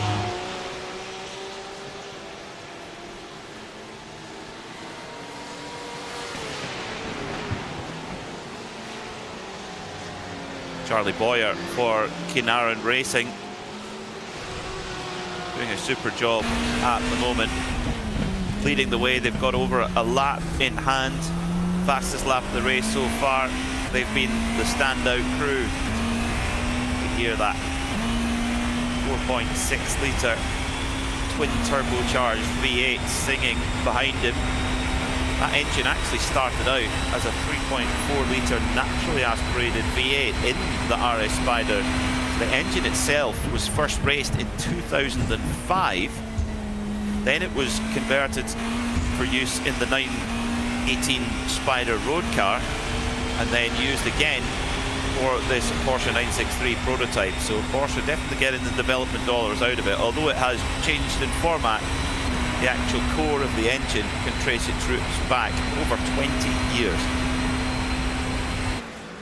I always find those historical notes rather fascinating, whether it be in sports car racing, where of course you have many stories of Formula car racing as well. You know, the story of the Cosworth DFV, how that engine pretty much lasted from, I believe it was in the 60s when it first started racing, in the early 60s, all the way through, I believe, until pretty much in one form or another they stopped using it in 2013 when Formula One brought in the new hybrid regulations. From then all the way through until the end of this past season in 2025.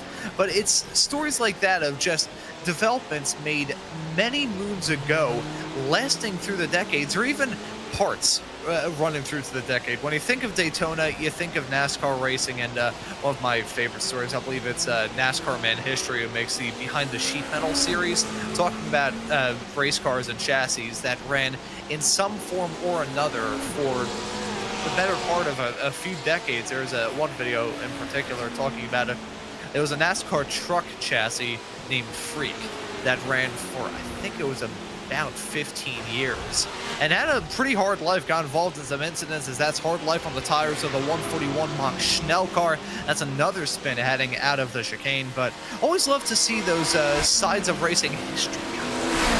And transition back onto the racetrack, rejoining from the apron back onto the banking. My back hurt just looking at that. But I always love the stories of stuff in racing lasting what feels like forever. Well, yeah, I'm Scottish, so I like to see someone able to get their money's worth out of an investment. Rob Neville with the VR headset on. These things make me dizzy, I'll be honest. I prefer just a regular screen setup, but the immersion is good. I like the tartan in the background too, very nice. That's fantastic. I always love the tarn on Robert Neville. Some of the cars I've seen him race as well, whether it be in Radicals or PCA competition, usually has the exact same tarn pattern on that. If I could find a chair that looks like that, I would absolutely have it here in the broadcast booth, which doubles as my bedroom, because that's a great way to go about setting up things for work. Rob Neville cutting through for last 10th in GTP, up to 2nd place. And the thing is that you mentioned it's a long season. Yes, it hasn't gone the way of Keenaren Racing Blau's rivals in GTP, but if you can get there 2nd, 3rd place, that's great points for the championship. And we've got a lot of long races at some very tough racetracks coming up, so it doesn't really matter if you know, to almost quoting Fast and the Furious by accident, but it doesn't really matter if you finish 2nd by a 10th or by an hour, you still get 2nd place points. So they're not going to make you, you're not going to give you any less points because you've finished 2nd by a long way in the win, and by that measure, if you win by several laps, you're still getting the same as if you won it in a dash to the flag. So this is an endurance championship, and you got to take it with an endurance mindset. 350 points for the win, 320 for 2nd, 300 for 3rd, 280 for 4th, 260 for 5th, and so on, using exactly the same point system that they use in the IMSA WeatherTech Sports Car Championship. So you want to, it might not be your day, but if you can still get a good result out of it, it's all the better. Yeah, and in a series as short as this as well, with only 5 races to a calendar year, you can't afford to have bad days and bad moments. It may be a 3-hour-long race. You can have a trip up every now and then, but you know, take Cat 5 Racing, for instance, that 987 in GTP, currently holding on to 6th. Yes, they are going to be getting P6 points here in this series, but if they want to try and contend for a championship, that is going to put them on the back foot dramatically before we even really get to the checkered flag of the second race of the season. They always seem to be a little bit out of it. You just need to have good run after good run. I always mention that for the PCA broadcast that I do here on RaceSpotTV, talking about how in those 7-round championships, you got to hit the ground running and make sure that you don't have any bad days in the office. Here in the team series, even though the races are 3 times the length and you get a lot of points, you still can't afford to have bad and lean days. No, definitely not. Definitely not. You just got to make sure if you have a bad day, they limit the damage as much as possible. Last 10th, 011 car in GT3, Nikki Chan driving at the moment in 5th, but not too far behind, just under a second behind is Justin Tsang for Scuderia Chicken House. So a good battle going on here for the top 5.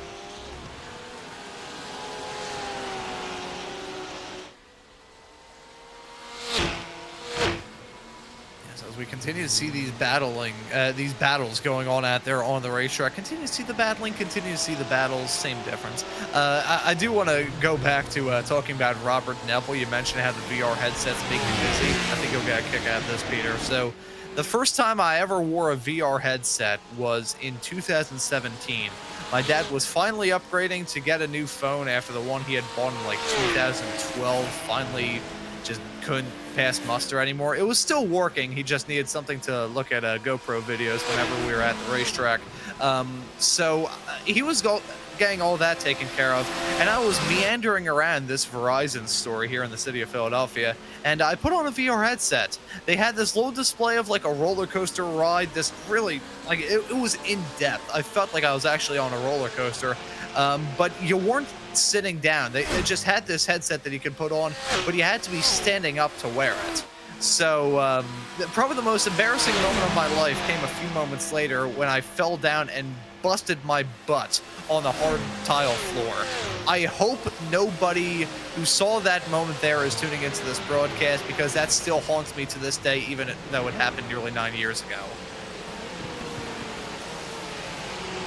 Get a replay of the race start with Solpec Precision Racing on pole, and it didn't quite go to plan early on for them, of course, with that spin at the Le Mans chicane. All fine to start with on the race, but with some fantastic driving from David Mendonca, managed to recover and now handed over to Robbie Prescott, who's opened up a big gap actually to Matt Siddle of 10 seconds now in the GT3 category. Oh, bit of argy-bargy going on later down in the field, though.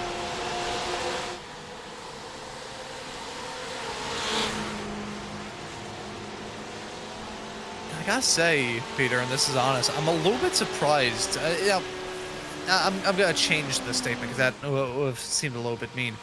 I am surprised that the start was clean, just because the way starts usually go here at Daytona. We talked about how old school of a racetrack this is, and you really feel it diving your way off through the infield on cold tires with cold brakes.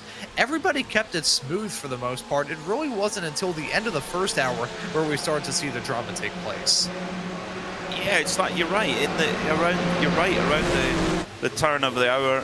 That was where, yeah, maybe I don't know if drivers have got tired towards the end of their stints, not sure, but that was where, yeah, the mistakes started to creep in. Strong start from our race leader, Kinaran Racing, at the beginning of the race. They were chased quite hard actually by Backmarker Motorsports earlier on, but their race has kind of unfolded, unfortunately, over the last hour or so. Nevertheless, they sit in third at the moment, so they're still in the mix for a podium position in the GTP category. Been a driver change as well for the Lovebirds, with Lisa Estridge stepping out and Ken Estridge back on board of that number 012 machine. Yeah, so continue to see the driver swaps. I'm a little bit surprised about how frequent the driver swaps have been in GTP. Take this leading car, for instance, Charlie Boyer, still behind the wheel of that Kinaran Racing effort, the number 93. He started the race in that car. He got out on the first set of pit stops and allowed his, I'm not sure if they're brothers or exactly what the deal is there. Charlie Boyer got in the machine shortly thereafter. And then Charlie Boyer got out not too long ago, and David Boyer has been back in that car ever since, I would say, Charlie Boyer has been back in that car for about 4 or 5 laps now. Bit surprising to see how frequent the driver swaps have been, because usually you expect a driver to expect like 1 or maybe at most 2 driver swaps throughout a race. Some teams have already done 2 driver swaps and maybe eyeing up a 3rd here soon. I am a little bit surprised about that, if I am being honest. Well, you've got to make, you've got to make 3, as we expect now in GTP, potentially a very short 4th stop, but generally you can split the race into 4 kind of equal parts. So theoretically you could yo-yo your drivers back and forth, try and keep everybody fresh, keep the concentration level up, because 2 fuel tanks is an hour and a half. So as we mentioned, as we turned over the first hour, the mistakes started to creep in. So maybe you want to try and keep your drivers fresh and do the driver change, get while the fuel and the tires are going on, and go from there. Meanwhile, R-Speed Black trying to hold off the Stallions car for 7th place. They've been glued together for quite a while. R-Speed Black definitely with the livery of the day for me, with that mixture of the green Valiant paint scheme that was on a lot of the Kramer Porsches in the late 70s and early 80s on the 934 and 935s, being chased by the Stallions, but not only having the Valiant green but also the pink pig chops. Very, very cool indeed. Yeah, I gotta say, we have some awesome paint schemes out here on this circuit. I'm trying to remember, I believe it was the 70 for 70 events that we were running late last year. I was on that broadcast with another one of our esteemed RaceSpotTV colleagues, Mr. Ewan O'Leary, who I usually call Radical SR10 broadcast with here on RaceSpot, with Ramiro, our producer for today's broadcast, usually running the cams on those shows as well. And we had some pretty nice paint schemes out there on the racetrack. Actually, we're giving out prizes for cool paint schemes. Gonna have to look through on my own to see some of the other cool paint schemes, because it's always tricky for me to decide what's a good paint scheme. I always call myself the indecision commission, just because I cannot make a decision to save my life on most things. Well, if I'm ever on that selection committee, I'll just lay out a bit of a nugget here. I'm just a sucker for Martini, and the livery's good as well.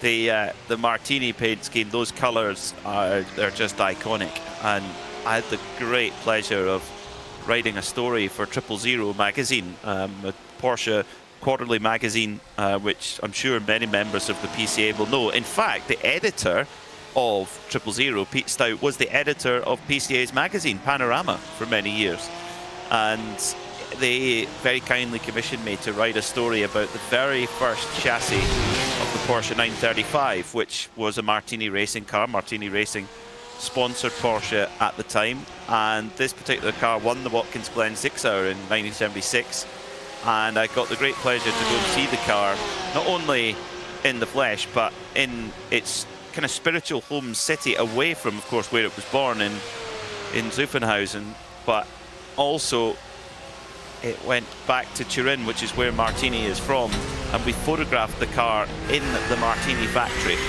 And I'm actually racing in an event next week on iRacing where I've got a replica of the paint scheme for the GT3R being made for it especially. I mean, it won't help me drive any quicker, but at least I'll look the part. See, that's the thing. I always talked about this in my own karting days, about having a good-looking paint scheme. And if you have a good-looking paint scheme, it's going to make you want to drive a little bit quicker because you want to show that car off more and more. You want the good-looking car to get a good-looking trophy at the end of the event.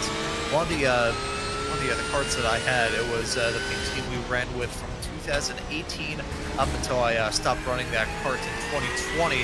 It was a Sodi kart, which usually has the same karting colors as CRG, so it's usually black, like a fluorescent kind of orange with some silver accents on it. But I had that with blue bodywork and red and white pinstripes all over it. So it was a red, white, and blue car, had the American flag on it.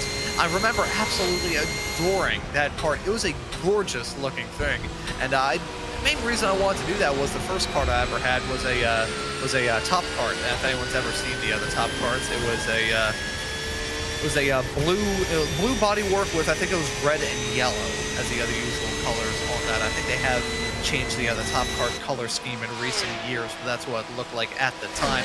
I will say, on the subject of Martini cars as well, when I first started getting into to F1 back in 2014, my first race being the 2014 Brazilian Grand Prix, that was right when Martini came back with Williams, and some of those cars were absolutely amazing. The one year I didn't like it was in 2018, when, because of Martini being an alcohol brand and alcohol sponsorships being a little bit touch and go for some countries, I think for most of the season they just had it as the dark blue that they would run in the middle instead of the red, which may seem like a small change, and that's because it is, but it takes so much out of those Martini cars. But I always loved seeing those Martini cars out there on the racetrack, and part of me wishes for them to return one day.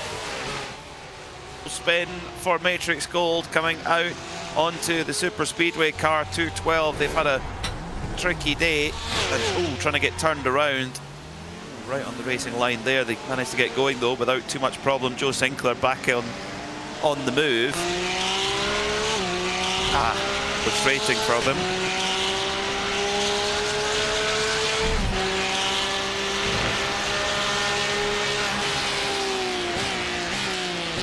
Continuing on the livery discussion, actually just saw this message in the YouTube chat asking whether the Solpec color is, whether that's actually just like a yellowish green or a greenish yellow. That is an interesting question that is proposed there in the YouTube chat. Now, you have to use my art skills, which are practically zero. I would say it's like a fluorescent yellow, so I'd say it's a greenish yellow instead of yellowish green.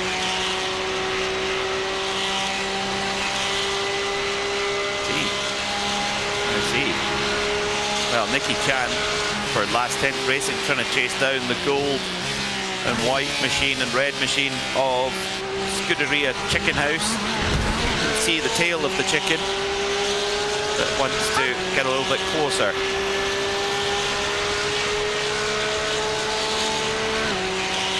And I gotta say, that Scuderia Chicken House team has been up and down a little bit. They've had moments where they've been just enjoying life with a handful of seed, and then sometimes they've been in the deep fat fryer sometimes as well. They were running firmly inside the top 5, I believe, were in fact holding on to a podium spot for a very brief period of time. And then they've slowly dropped back, has lost touch with those drivers who were running in the podium spots as the GT3 field has fanned out quite a lot. Matrix Silver running a little bit farther up the road is nearly a minute off of your leaders, the Soul Pack car, who we mentioned a few moments ago in the other 919 machine. But this battle for fifth is still going on between these racers. Last 10th Racing, I think at this point, just looking for something to kind of just some sort of good note to take out of this race, because all in all, for last 10th, even though they're holding on to second in GTP at the moment, it's been a somewhat upsetting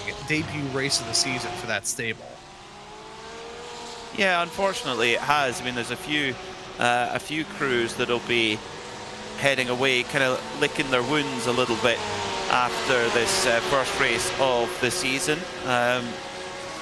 Endurance racing, it can happen. These mistakes can happen anytime, but I think I love about endurance racing is you're never done. You can always get back in the game. You can always try and fight back. There's always something to race for. Whereas in a shorter race, you're often once it's day over, that's it. So let's. Oh, who was that? Was that a car off on the inside there? Or do I have my eyes deceive me? You should not be relying on me being the expert. My eyes don't really work well as eyes. I've seen a spin with the Dre GT effort heading off of that turn back out of the infield. So there has been some drama heading off to that part of the racetrack, but trying to confirm or deny whether or not there was a driver spun off in the infield of my own shots here at the moment. But either way you slice it, seeing one driver go off through there, and that's not the first. That turn heading out of the infield back onto the high banking is incredibly difficult for a multitude of reasons. Yeah, I was fine going back onto the high banking is really tricky in the GTP cars because you're trying to put nearly 700 horsepower through the rear wheels, and you're also got quite a lot of steering lock on because it's quite a sharp corner, so you're trying to do all that at once. So you've got to be quite smooth, and it's very, very easy to get the tail out there on the GTP cars. But we've seen also some GT3Rs over-rotating there at the moment to go over that kind of transfer now back up onto the Super Speedway, the Scuderia Chicken House into the top 5. And I think they would be reasonably pleased with the top 5 in quite a big GT3 field. You know, we've got 23 in the GT3 class to think about, so if you're finishing in the top 5, I think you've had a good day. Yeah, I know the amount of drama that we've seen go on out there on the racetrack for a multitude of different teams and drivers. If they can walk away with the top 5 result, I think everybody would be pleased with a run like that. Leaving this track and heading off to Sebring in about 2 months' time. That's Andrew Hillman with a spin in the Matrix Gold 212 car. They've had a pretty miserable day, it must be said, here at Daytona. There are some teams who are going to be a little bit upset to see this opening round of the season go by them. Other people, I think, are going to be delighted to see the back end of Daytona. Yep, move on to Sebring, and you couldn't really get a more different racetrack. Yes, they're in the same state, but that is about it. It's such a different challenge at Sebring. The bumps, getting a car dialed in for Sebring is always a challenge, and very, very easy to make mistakes there. The walls are close in places. Tricky place for multi-class racing, and we wouldn't have it any other way. There's something magical about Sebring. I've had the great privilege of going there, and it's impossible to describe to you. You have to go to experience it. On paper, you think, oh, it's just an old airfield circuit. Oh, it can't be that special. Believe me, it is. Yeah, that track is one of my personal favorites, most certainly in the country and maybe even in the world. I haven't gotten the opportunity to race there or be there actually, but one of my karting buddies, who I mentioned a bit earlier on in the story of me riding a go-kart in a hoodie, he actually ran there for, I think it was a Champ Car Endurance Series. He was racing there a bit earlier on this year in a Mustang. Some rain racing ended up getting involved in an incident out there on the track. It was freezing cold as well, I believe, in the overnight hours. But was able to keep it on the road and ran decently well throughout most of the race, and some drama breaking out late. But Sebring, absolutely awesome. Some of the best racing that I've ever covered in my entire iRacing broadcasting career has been at Sebring. That track, it doesn't matter what kind of car you're racing there, it can always put on something special. Yeah, it is. It's you're right. Whatever you drive there, it's cool. I think it's a great track to drive in a prototype. Some of the corners are just big commitment. Going through turn 1 in a prototype is really, really cool at Sebring. Now, what's happened to Dre GT? Oh, had a spin there. Now they'll have to listen to the watcher before rejoining, which they did. Oh, spin for last 10th racing.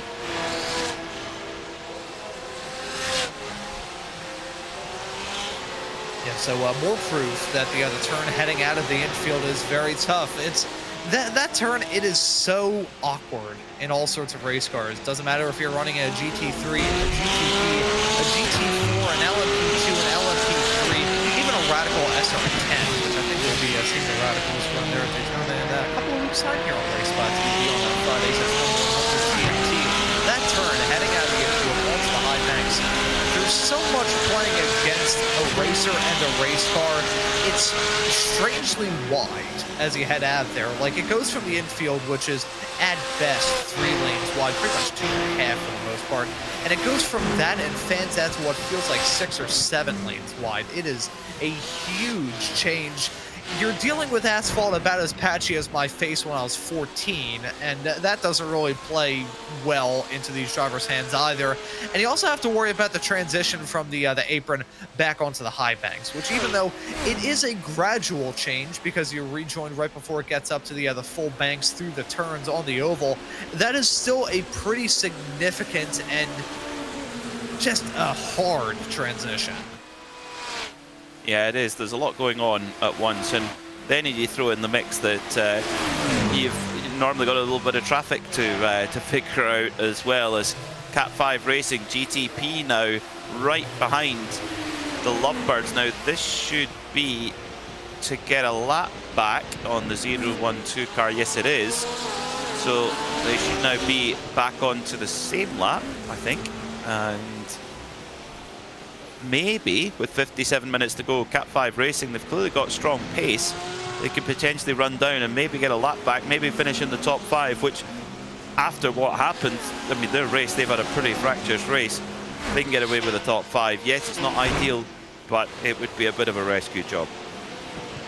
Yeah, if they can make their way up, even to be on the same lap as anybody else in that GTP category, that would be a tremendous fight back. Ryan LeMay, the pro class racer, has been in that car for quite some time. Ben Whitehurst was the driver in that car when the incident took place, but it's been a comeback tour from them as they've been whittling the laps away and trying to bounce back.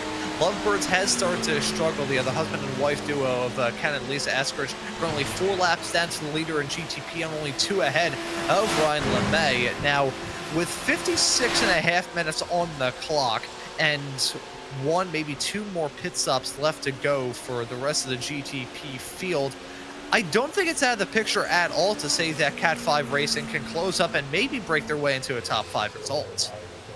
Yeah, I think so. Yeah, I think that's possible. They're going to have to work hard for it, but they can. In GT3, the question is about our leading pair, Solpeck Precision Racing and Matrix Black. They are a little bit behind Imperial Motorsports in third in terms of pit strategy, if you like. Now, Imperial Motorsport 39 seconds behind Solpeck Racing now, so that would be enough for Solpeck to come in and take a little splash and dash if they needed to, and still come out in front of the, in front of Imperial Motorsports. For Matrix Black, they've only got 22 seconds of advantage. So if Matrix Black do not make it on one more stop and have to come in for a splash and dash, they could lose second place, and Imperial Motorsports could move up into second place. The win is looking more and more difficult with Solpeck's pace.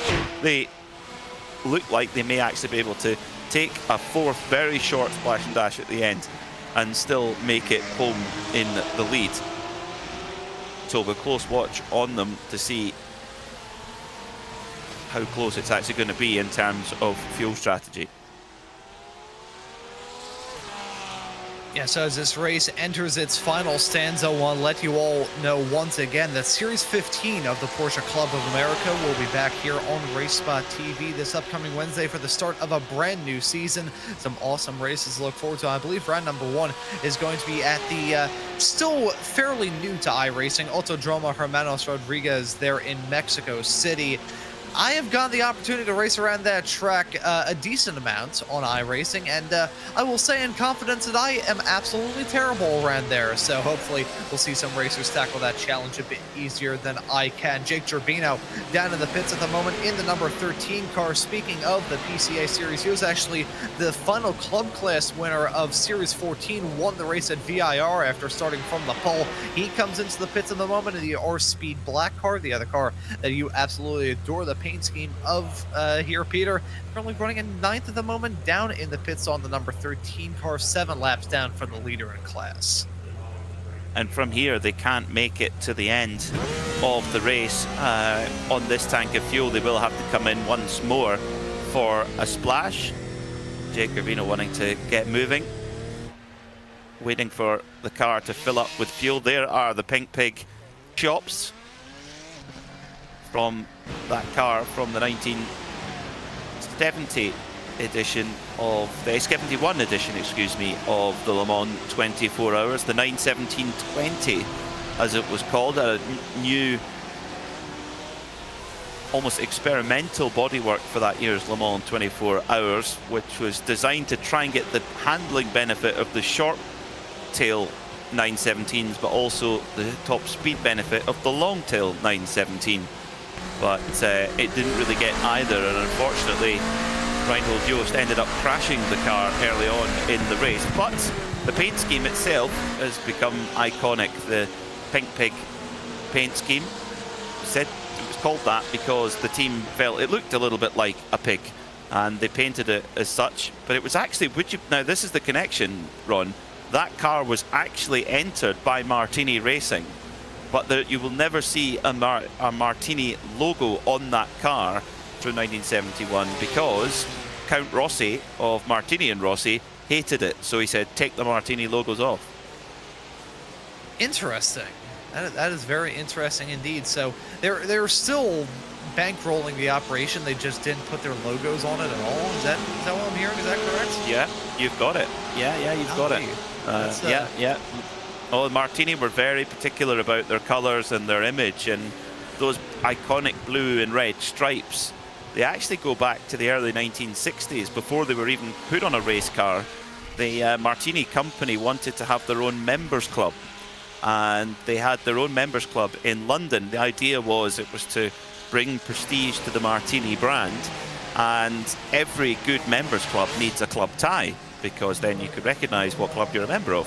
So they designed this club tie, and the club itself was actually run by an old army general, but they designed the club tie with the blue and the red stripes, and when they came to start sponsoring racing cars and they needed their own livery, that is where they got the colours from. So the Martini colours all started on a tie.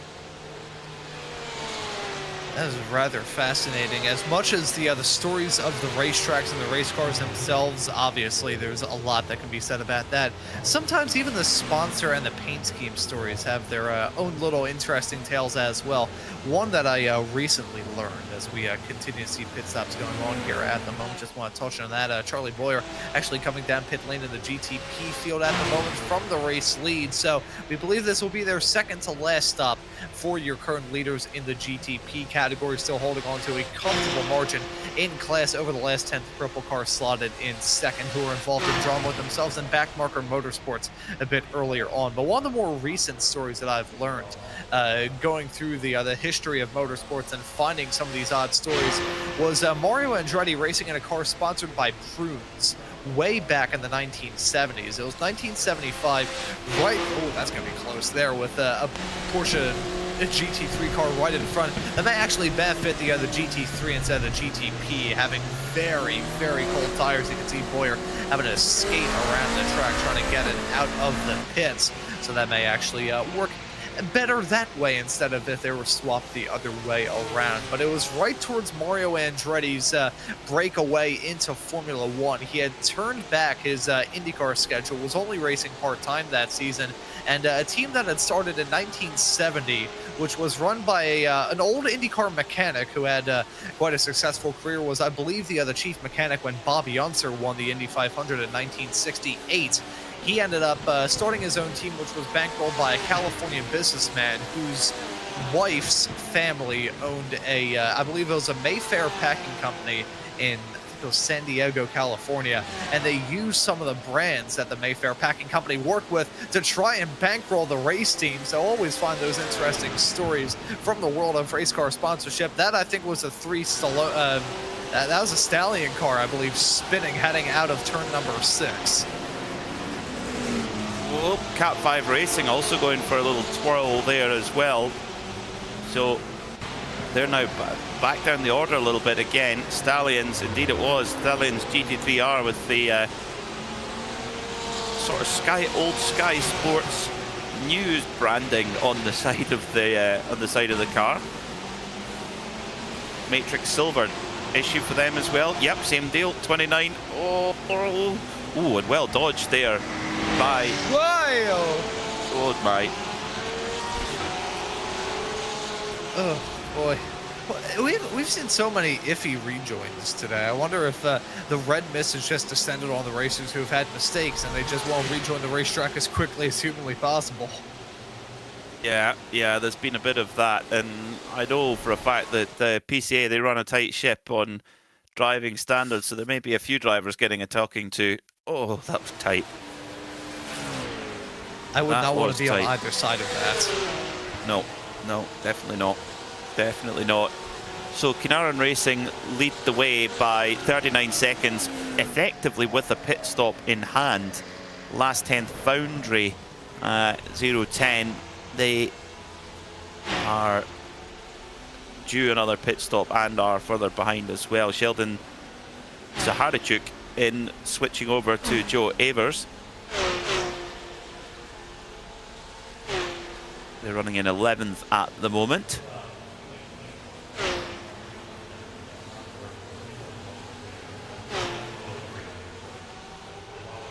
Driver swaps continuing on. I would say we're probably at the point where these teams are going to be pulling off their last driver swaps of the race. So may very well see Joe Evers run it all the way through to the checkered flag. And another very bright looking race car, the fluorescent sort of yellowish greenish tone that we have on that. We talked about the Saltpack car, your current leader in GT3, and the interesting colors on that car kind of have the same thing going on. And yeah, perfect camera swap there, Ramiro. Thank you for that great job there in the production truck. There's Robbie Prescott coming down pit lane. Speak of that driver and that team, he's now down the pit lane at the moment. This will give the race lead in GT3 to Matrix Black, who've stayed out for another lap, I believe. Nope, they came down a pit lane. I'll see myself out. Well, if Matrix Black were able to make an extra lap, that could have been the difference of them not needing to stop and Solpec having needing to stop again. I think it's going to be a big stretch for Solpec to actually get home. They may be able to do it with some mega fuel saving, but it's likely they'll have to come down and take a splash. Now, if Matrix Black have to come down and take a splash and do the same, then they're okay. But if Matrix Black somehow are able to save to get to the end without using another pit stop, and Solpec do, we could still see Matrix Black win this race. And of course, don't forget where Imperial Motorsports, they factor in, because they have carried on through, so they will go through for another lap and will be able to make it home without coming into the pit lane again. So GT3 is a little bit closer and more bunched up than it initially looks. And I mentioned a bit earlier on in this broadcast, as the driver swaps went on, as this race continued to develop, we're probably going to see the paradigm begin to shift in this category, and I think we are starting to see that get put on full display. Drivers having moments out there on the circuit that will completely affect the way that their race has gone. Matrix Black, Max Siddle now behind the wheel of that race car, so he's been there for quite some time, but with a slightly refreshed racer. Oh, or as I say that, in the meantime, he's actually gone off the circuit, heading off through the second horseshoe. Doesn't hit the barrier or anything of the sort, just a quick little dip off into the grass. But Rodizal singing his praises. That mistake will allow that gap to continue to grow. That's the thing with endurance racing. It may seem like a race is entirely in a team or a driver's hands, but as you get towards the end, everything can completely get turned on its head. Yes, it can. Yeah, one tiny blip of concentration, and that can be it. As Imperial Motorsports now, are they going around for another lap? They may well be. Yes, they are. Number 453, Imperial Motorsports. So they have no problem at all on fuel. They can go full rich to the end now. Once, of course, they've one pit stop to take, but they will not need to pit again. Now, Solpec will, they've got a little bit of a gap in hand, which they've built up over the course of the race, but tell you what, the 453 Imperial Motorsport, they're not out of the conversation for second place and very comfortably on the podium right now if they can keep going. But we might see Solpec and Matrix Black having to go on the hard fuel save in this final stint. Scuderia Chicken House also making their tank run quite far into the stint as well. Justin Sang up in third at the moment, but is due a pit stop.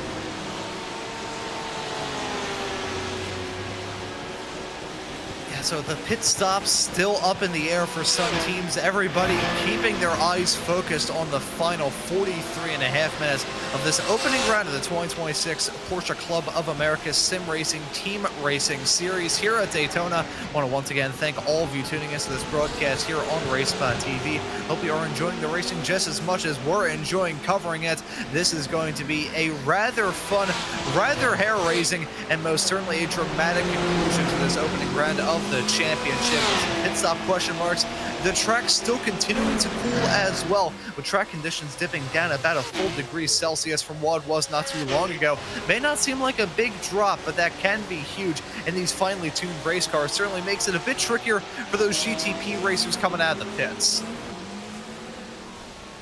Yeah, it's tiptoes for the GTPs coming out the pits, and when you see a GT3 car coming round on fully warm, fully ready to go tires, they can often drive past the GTP car coming out on an outlap with their tires when they're so cold they just don't have the grip. So you won't see it for long, but you will see it occasionally where the GT3 car can move by until the GTP tires come up to speed, and then they'll push on by. Last 10th Racing, I would think, if their team managers on the radio, I'd say, guys, just give yourself an extra car length. We don't want another repeat of what we saw earlier on. Alvin Springer, who ran Andile and Porsche Motorsport for decades in North America, he had a very, very hard rule, and he told it to every young driver that came over from Europe. He would sit them down and say, you race hard, but if you hit another Porsche, here is a plane ticket, and take the first flight back home and don't come back. He says, don't even come back to the trailer. Just take this plane ticket and go home, and you're fired, basically. So, hey, he says, race anybody else hard, but do not hit another Porsche.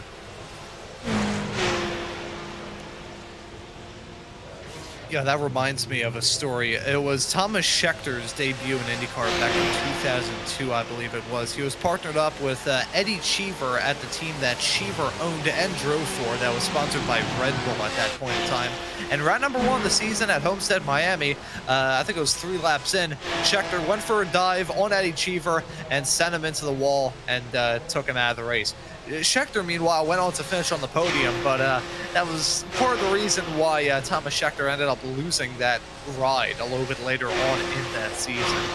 Never a good thing to crash into your teammate who just so happens to be your boss as well. So see Robert Neville get behind the wheel of the last 10th purple car. He's holding on to second at the present moment in that category. I think the P2 battling may start to intensify in that GTP class. We'll just have to see how exactly all this develops.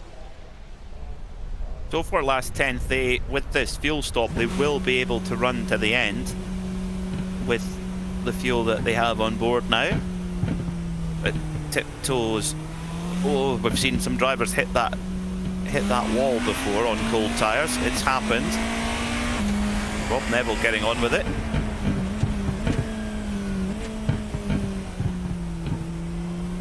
Being a little bit more aggressive, actually. Short shift through the gears. Don't want to spin it up too much. Oh, that is brave. Yeah, that's pretty brave. Yeah, Rob Neville really, and you can gain a lot of time. You know, if you're confident and you are able to put some good speed in when the tyres are cold, you're, yeah, you can gain a lot of time by those who are being more cautious. Yeah, I am surprised. There you go. There you go. That's a spin. We were kind of expecting it, weren't we? There you go. So 700 horsepower through 2 very cold tyres at the rear of the car. That's your result. It was bound to happen. Gain time. Yeah, you can gain time, but you can also do that. You know, I'm not going to say we called that. We just had a hunch, and that hunch turned out to be true. That's going to be an unfortunate spin for Neville and that last 10th purple car. We'll say it did bring some heat into the tires, maybe a bit too much. He's going to have to shortcut it and take that small little gap in the tire barriers out of the Le Mans chicane. He's going to have to serve a slowdown. Potentially, that'll affect him quite a lot, too. That was... I struggle to say almost comedic. And I am going to say flat out, that was not a commentator's jinx that we gave. That was just basically the laws of physics working there to a treat. Yeah, it was working towards being the best outlap of all time on cold tyres. And yeah, still Rob running very deep there into turn 1. The tyre still not quite giving him the performance yet. It usually takes a couple of laps before it before it really starts to work properly. So you just got to be careful when you're asking for the power through those rear tyres. I mean, we see it a lot in the real world with these GTP cars. They've got a lot of horsepower and all going through the rear wheels. It's different from the Le Mans hypercar where, yes, on the initial opening of the throttle, the hypercar is rear wheel drive, but before too long, they go into 4-wheel drive, which makes it a lot easier to spread the power out. Frankly, personally, the fairest balance, but there we go, we're getting through now. But when you're putting all that power through with the steering angle on, it's easy to lose the tail, which Rob did there. And words cannot describe how tricky it is coming out of the pits on cold tires in these GTPs. If any of you tuning into this broadcast haven't felt it yourself, as things going bad once more for last 10th car contact with themselves and the Dre GT entry, the 908, that's heading off into the second horseshoe, trying to figure out exactly who that was who was on the other end of that, as there was a moment for the last 10th purple spinning out of the turn. That was bound to happen, wasn't it? It was going to happen at some point. If it didn't happen, that would have been the greatest outlap in probably the history of GTP competition. But, you know, it happened. Very easy to have happened, it must be said, getting back to the point I was raising. If all of you tuning into this broadcast, if some of you haven't gotten the opportunity to drive a GTP on iRacing, it is a bad comparison, but I say it a lot on the air because a lot of truth is said and just. It is like a declawed cat trying to climb up an egg. That's one way of thinking of it. Certainly when the tyres are cold.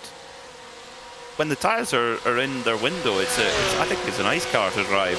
It's lovely. I do enjoy it. Once it's working, once you've got that tyre working, and yeah, if it's not in its window, it's tricky. You got to let that tyre temperature build up.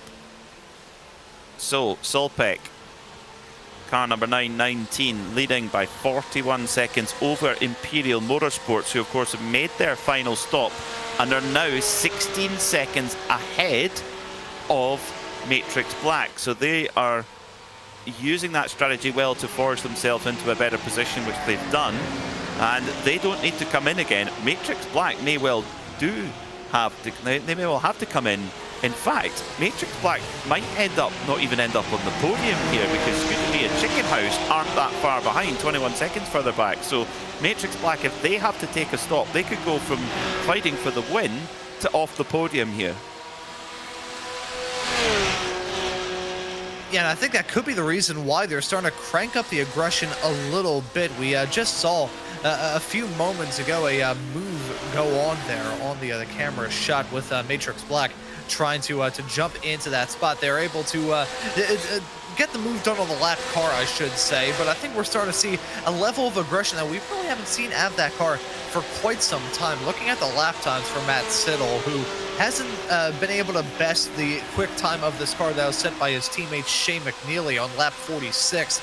Now as we're breaking into the 80s, looking at the lap times, they have gone gradually faster, currently at a 144.8. We'll see what lap time it is for Matt Siddle as he comes across the line right now. 145.1 lap traffic, maybe playing a factor in all that, but I think I'm starting to see this Matrix Black number 55 car start to crank up that wick of aggression just to give themselves the best opportunity to finish on the podium. You know, you can't assure much in the world of motorsports, but I think what they're trying to do right now is just give themselves the best fighting chance they can. Well, Scuderia Chicken House getting closer, and of course we'll be able to make it to the end of the race without stopping for fuel, we think, whereas Matrix Black probably do have to. 34 minutes to go. They'll know the fuel number that they would need to hit and whether that's going to be possible or not. If it is, they'll be working hard on it, but it kind of allows Solpic Precision Racing to cruise to the win with 33 minutes to go. You've just got to get through without any mistakes, avoid any calamities, and they've got enough time in hand for Robbie Prescott to take that car to the checker flag in the, it has to be said, very competitive GT3 category. 23 cars in that category, and yeah, particularly at the front of the field, it's very, very closely fought. GTP, Kinara Racing, they've kind of had it all to themselves, Ron. Totally dominant so far from them. Yeah, as much as we have seen some stories of sheer domination in this field, everybody else has been giving us some good battles, most certainly in the GT3 category. We've talked about this a lot throughout this broadcast, and I'll raise it once more. You can see that little color code there on the bottom. We're actually going to hold off on that point. A black flag for Chris Braun. That's going to make things even worse for that last 10th table that have had a truly sour season opener here for the PCA Team Racing Series. But you can see the kind of classification breakdown there. Anybody marked off with a blue number, that is a pro class racer. So that pretty much means anybody who has a team that has at least one pro driver in it. We saw with the Cat 5 Racing GTP effort, they're marked off as pro. Brian LeMay is the only pro racer in there, as Ben Whitehurst is actually a challenge class competitor. That's still marked off as such. Club class, that is marked off as orange, so that can entail many different combinations of racers, same with sport and same with challenge as well. You'll be able to catch the pro and sport classes of the PCA for the Series 15 competition on Wednesdays, with the club and challenge class competition the following night on Thursday. So a lot of action to look forward to here on RaceSpotTV as we get into the start of 2026 and get in and up and rolling for season 1 of 2026 on the iRacing platform as well. So if you're feeling interested to stay up to date of all the action that we cover here on RaceSpot, how about you hit that subscribe button and the notification bell so you never miss out on any of the racing action. Even with 31.5 minutes left in this race, with some big gaps for your race leaders, there is still drama to be had. There is still racing to go, and there is still some swapperoos that could happen as well. Definitely, and I think that will depend on who's got the fuel strategy right, who's got the numbers right, but also who's been able to execute that fuel number. If it's push full fuel burn and gain an advantage and have to take an extra stop, but you end up better, then that's what you do. And indeed, if you have to go on a big hard fuel save, then that's what you have to deliver as well. And that's an equal skill to be able, particularly at a circuit like Daytona. It's a very fuel heavy circuit. You're on full power a lot of the time, so finding opportunities to actually save fuel is tricky. A little bit into Western Horseshoe, a little bit into International Horseshoe, you can pick up little points. Maybe here into into turn 6 a little bit into Le Mans chicane, a little bit into turn 1, but other than that, there isn't that big opportunity to do it. So whenever you get the chance, you have to maximize that without giving away too much lap time. Sounds like a bit of a juggle. Well, it is. But it will be in the last couple of laps. We will see if our leader in GT3, Solpec Precision Racing, will need to come in. I think they will do. They might only need a lap or two of a splash, and they have enough of a gap, 43 seconds back to Imperial Motorsport. But where Matrix Black sit in the mix, well, I think their hold on second place is probably gone now. And yeah, the question is as well, is can Matrix Black stay on the podium, or are Scuderia Chicken House going to be able to bump them off that perch and take the spoils, take the champagne? Yeah, I think at the moment Scuderia Chicken House is pecking at that battle because Matrix Black is starting to struggle. We saw that car was starting to push it a little bit more, and that pushing hasn't really worked out too terribly well. Actually, I say that. The gap was about 19 seconds between themselves and the Scuderia Chicken House effort not too long ago. It's fanned out to 22 seconds. Although it is sports car racing, the gaps will fluctuate pretty much at any given point in time. But it still looks like they are extending that gap slightly. But have they extended it enough? I really don't think that they have. Shows you once again how quickly the dynamic can shift for both the teams and the drivers in both of our classes. Things could be looking like a surefire podium, a surefire win, whatever the deal may be, and then with the snap of the fingers, things can really disappear.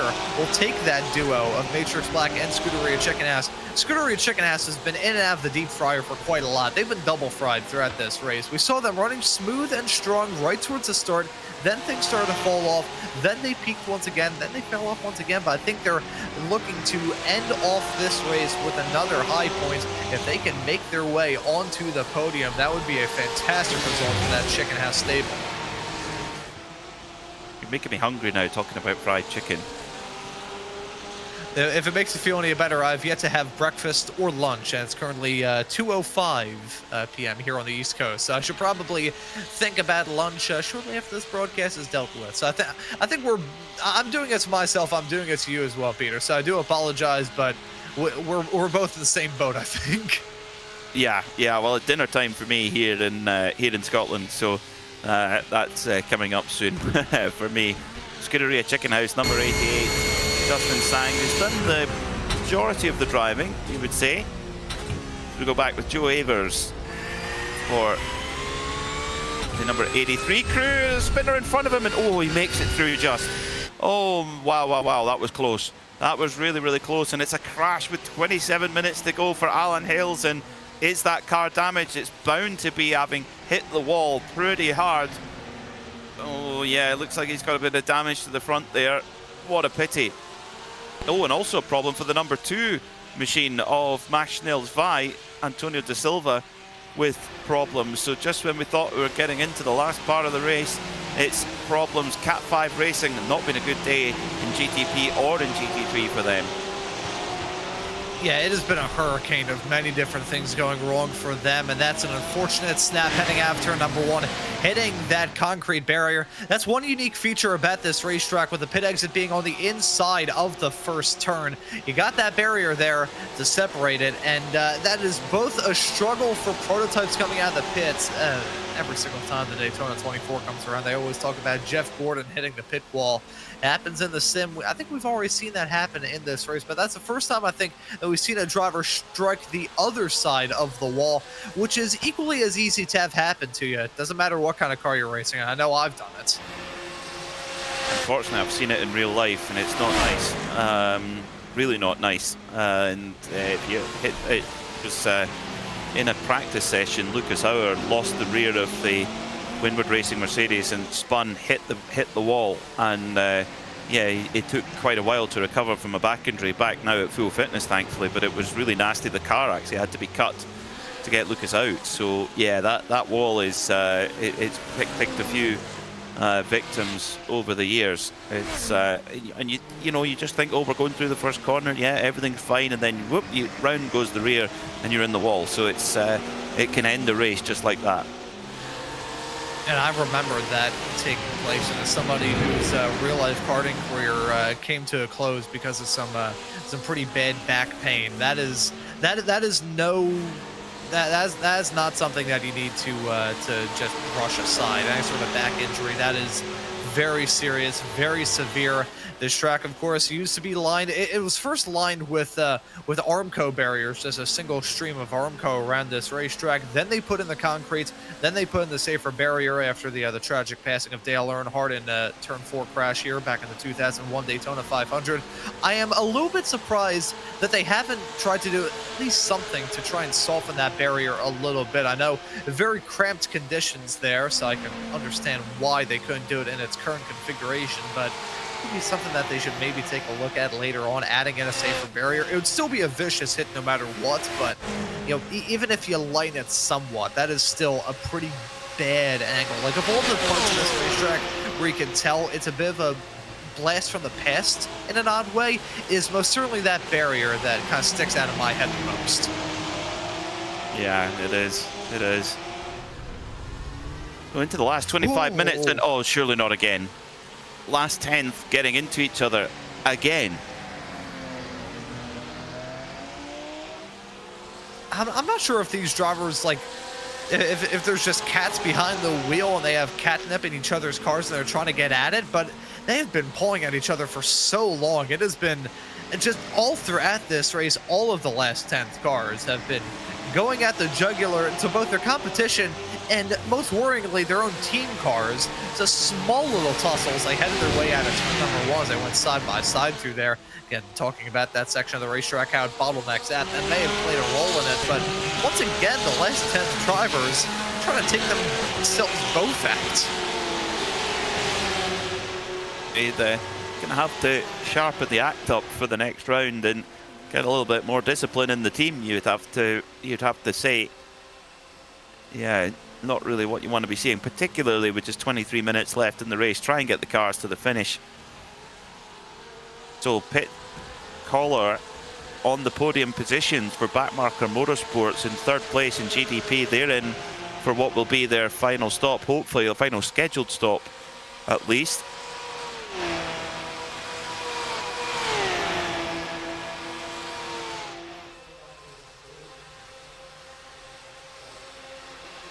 It was Chris Costas who brought that car in. Meanwhile, last 10 back, fighting over 8th position still. They got a little bit of traffic ahead of them. That's the Dre GT car. And, well, if they're prepared to fight with their teammates, what's the difference of fighting with another? So the battling's still going on between these team cars, these drivers in the GT3s. Won't be too shocked if we start to see some squabbling going on between some GTP racers. Now, whether they're on the lead lap or different laps remains to be determined. In the meantime, though, it is still a competitive field. Everybody cutting at each other with the blunt end of an axe and trying to make something work out. Nothing. Chris Costas has come down pit lane, the number 27 car, 39.3 seconds stop from the pit stall. That team is going to exit out in 4th. I think they're probably going to be leaving this race thinking what could have been, after a pretty solid start, was leading the race for a brief period of time, as that's the last 10th car getting very flirtatious to the outside wall. Don't want any more wall contact. We've had enough already as it is today. Few drivers taking last trips to pit lane with 21 minutes to go. But we wait to see in those GT3Rs who's close in those top 3 or 4 cars. Who can make it through is our race leader. Problem for the race leader, number 93, David Boyer, moves. Oh, Vet just pulls it up in the nick of time before hitting the tyres. That's at turn 6. Coming onto the super speedway, we saw the Cat 5 car ending up in that wall, and David Boyer nearly throws away victory. Yeah, if that was a hit into the fence, that would have been the most heartbreaking way for a race to go. We've seen heartbreak already. Drivers running into difficulties from the drop of the green through to the fall of the checkered. I think David Boyer's maybe starting to struggle a little bit out there on the racetrack. We see him once again go a little bit deep, heading off into the turn.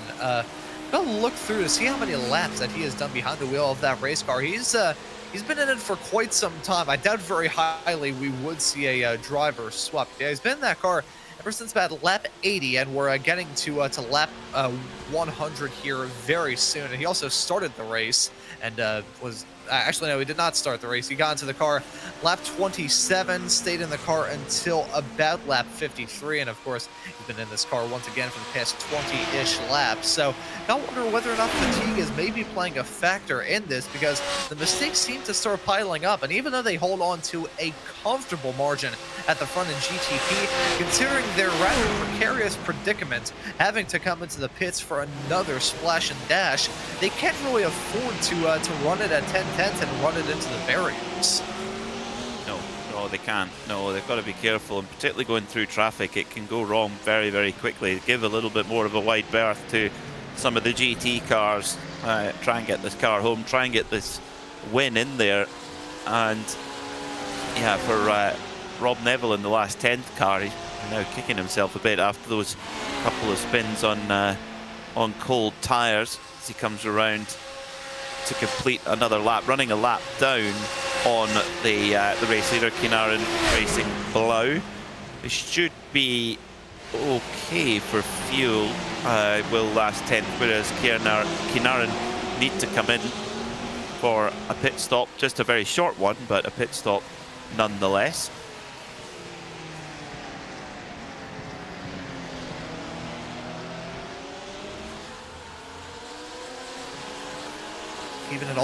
Keeping it all in wraps at the moment. I think not everybody has revealed their full hand. I think there is still some question marks surrounding these team efforts and some of these drivers as we get to the very end of this race.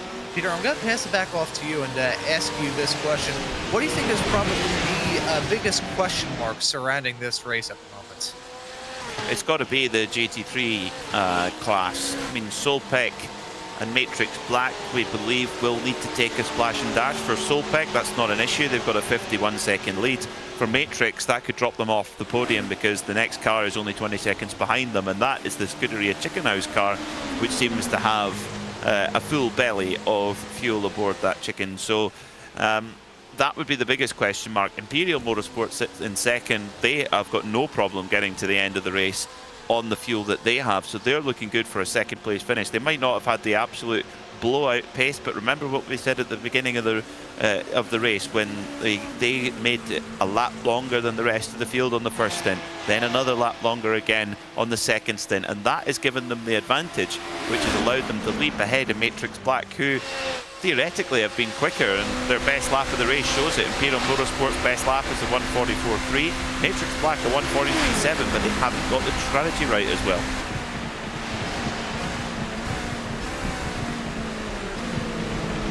So the GT3 category, it's been so topsy-turvy, so up in the air, figuring out who is going to finish where. But as we have that battle for the final few podium spots in GT3, we also have one for the final podium spot in GTP. That's Backmarker Motorsports getting past the Max Schnell cars. They ran wide off of the first horseshoe, and that is going to be P3 for that number 27 stable. Been a rather topsy-turvy day, must be said, for that team. They started up towards the front, had bad contact with themselves in the last 10th. Purple car running about a lap ahead of them currently, but they have bounced back in a rather big way, even with the penalty that more or less doomed their race, for lack of a better term.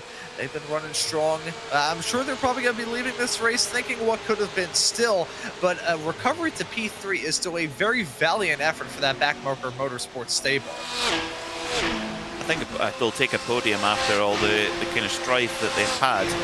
Of course, you have to say though that they were given a little bit of a punt at the kink, which was not their own fault at all, which has delayed them slightly.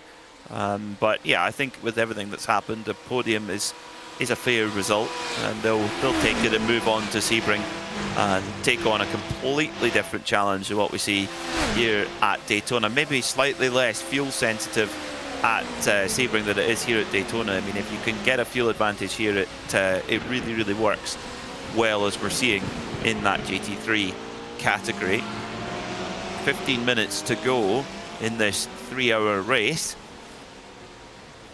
And we watch to the pit entry to see when those GT3 runners, those leaders, if or when they come into the pits and where indeed they come out.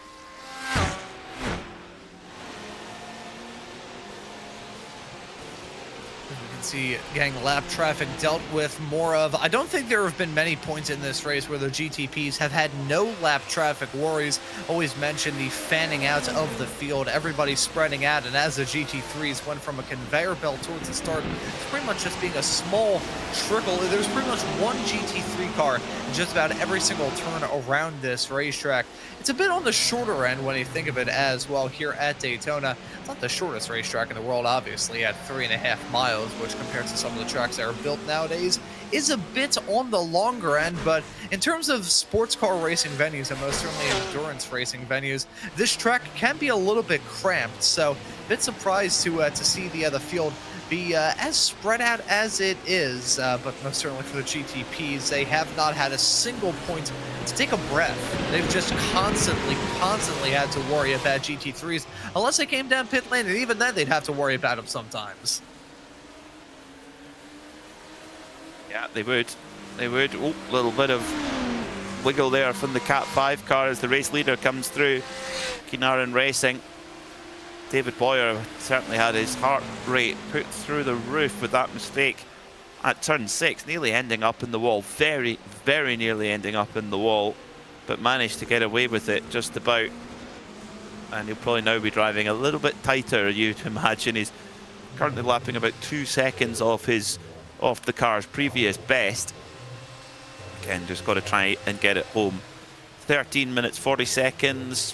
What would that be? It's probably 14, no, maybe, what would it be? 8 laps? 9 laps possibly? Maybe yeah, I think 9 we're laps. definitely in single digits. Yeah, we're most so in single digits here. He's going to come in for a final splash and dash with a handful of laps to go, but he's got time in hand to do that. Yeah, I think no matter how many laps left to go there are in this race, we know that there is some time left. I think these racers are going to utilize that small little bit of time to try and just settle the score on some battles. Just saw a Swaparoo there heading off through turn number 1. Missile Motorsports, who started the race with, I believe they're the ones that ended up hitting the barrier, hitting the wall, heading out of the Le Mans chicane.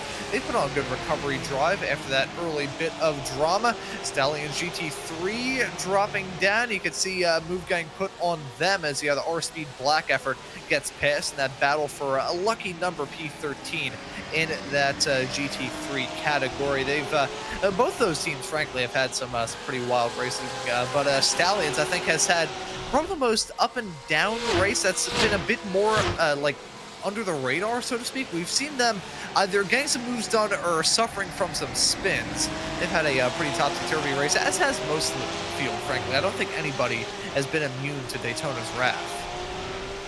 No, I don't think so. No, everyone's got a story to tell of sorts over the course of these 3-hour races, and if you think that was the case here at Daytona, when we go to Sebring in a couple of months' time, well, that's there's going to be more stories to tell. That is an even tougher racetrack than here to get right. Final pit stops coming in for the 83 car. Joseph Evers bringing that GT3 car in for a final splash and go.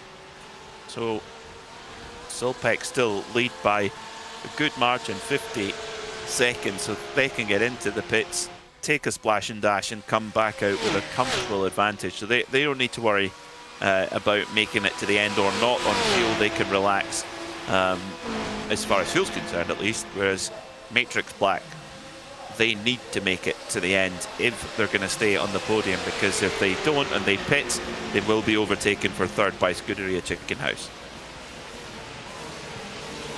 And I wonder if Matrix Black is doing any sort of fuel saving at the moment. Can they save enough fuel to make it to the end? It's could be borderline here. I'm actually going to see if I can follow Matrix Black from my own perspective and see on our second screen exactly what sort of deal they're running here, whether or not they're lifting too majorly heading off into the turns. Just stand by for 1 second as I do my own version of investigative journalism to hear whether or not they're running everything to 10/10. Now, it looks like they're not really lifting off too hard. So I think Matrix Black, I'm not sure if they're resigned to the fact that they'll have to come down pit lane or they think they've done enough, but it doesn't look like they're doing any sort of extreme fuel saving.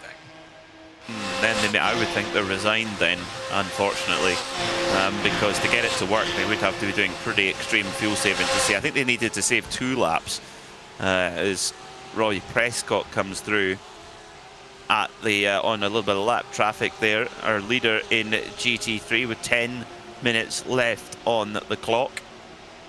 Again, he doesn't have to worry about those fuel concerns. And you know, you think back to that first lap with David Mendonca coming out of the Le Mans chicane, and it was a spin. It could have all been over at that point, but luckily managed to drive on. So a spin and quite possibly the win for Solpec. Yeah, so trying to do their own Danny Sullivan impression, as you pointed out earlier on in the show, Peter. It looks like they are on track for it with 9.5 minutes left to go in this opening race of the 2026 PCA Team Racing Series here on RaceSpotTV. We hope you have enjoyed the broadcast thus far, and stay tuned for some post-race interviews as we get a little bit farther along and bring to a close what has been a dramatic and pretty topsy-turvy race for everybody out there on the circuit. As we said, nobody's been immune from the challenge of Daytona. Even the racers that are on track for victory, take Solpec for instance, with that spin on the opening lap of the race, they haven't been immune to the drama, and it's just one of 5 fantastic racetracks that we'll be visiting throughout this season of PCA Team Racing action. Sebring next time out, as we talked about a bit earlier on, is a different beast, but still a beast nonetheless, as your leaders have come down pit lane. There's a still photo of the one car smacking the barrier. Joachim Baker behind the wheel, the Matrix Copper entry. This is a run-up into the Le Mans chicane. I have a feeling the curb may have played a role in it. Yes, it did, and bang into the fence, picking all 4 up off the deck, and that auguring straight into that tire bundle. That'll be Joachim Baker having to bring that car down in pit lane to repair some major damage indeed. But in the live action, your race leaders overall in GTP have come down pit lane 10.1 seconds for that splash and dash as they look to be on track to start the season off with a W. Yeah, they're looking good. Just 8 minutes to go then, enough fuel on board to get them to the end. They've driven very, very well. One little mistake, but they've already built up enough advantage to get away with that one. Yanarin Racing Blau starting off the season in the best possible way, you would think. Going to be, well, how many laps will it be, do we reckon? Maybe 4 laps to the checker for them.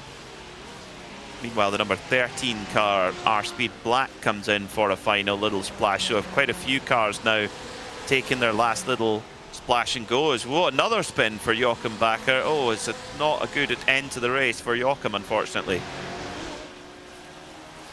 Yeah, I'm sure the damage on that car is rather immense, as that's a Matrix Gold car pancaking it into the safer barrier. Not the first spin that we've seen coming out of there, and that is a lackadaisical attempt at a rejoin. That was not an attempt at all. Joe Sinclair idly driving to the side of the racetrack, and nothing that Julian Jones could have done here. You know, I'm going to be honest here. I know it is a little bit mean. That basically summarizes both of those teams' nights here, frankly. It's been a rough go of things for the last 10th stable. It's been equally rough go of things for Matrix Gold, and that's an unfortunate way, but an oddly fitting way to cap off the race for both teams. Not been a day to remember, unfortunately. A day to forget. So, yeah, not the way they would have wanted. And particularly when there's very little you can do about it as well. For last 10th, unsurprisingly, they have a meatball flag, black and orange flag, which means they have to come to the pit road to fix the car immediately. Pity for them, a real pity. 6 minutes to go then here at Daytona. 23 laps into the stint for Solpec Precision Racing. So they will be due down pit road very soon for their final little splash and go.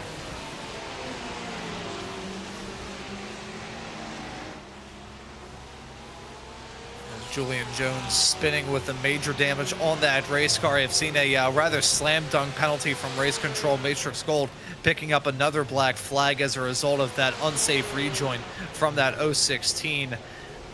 It's been absolutely brutal for both teams involved. I'm looking through Matrix Gold, just looking at some of the latest penalty calls from Race Control. Last one, of course, was for that unsafe rejoin. The one before then was a penalty to the 013, the last 10th New England entry. Then you go farther back from there, Cat 5 Racing, the drivers who have had a pretty rough go of things in GTP. A lot of the penalties, though, have either been to Matrix Gold or last 10th, and it's just been a rough go of things here in the opening round of the season. Can't say the same for David and Charlie Boyer in that in the 993 car. My apologies, excuse me. Holding on to that top spot still in GTP, even with that pit stop. It just seems like they are on the cruise through to the very end.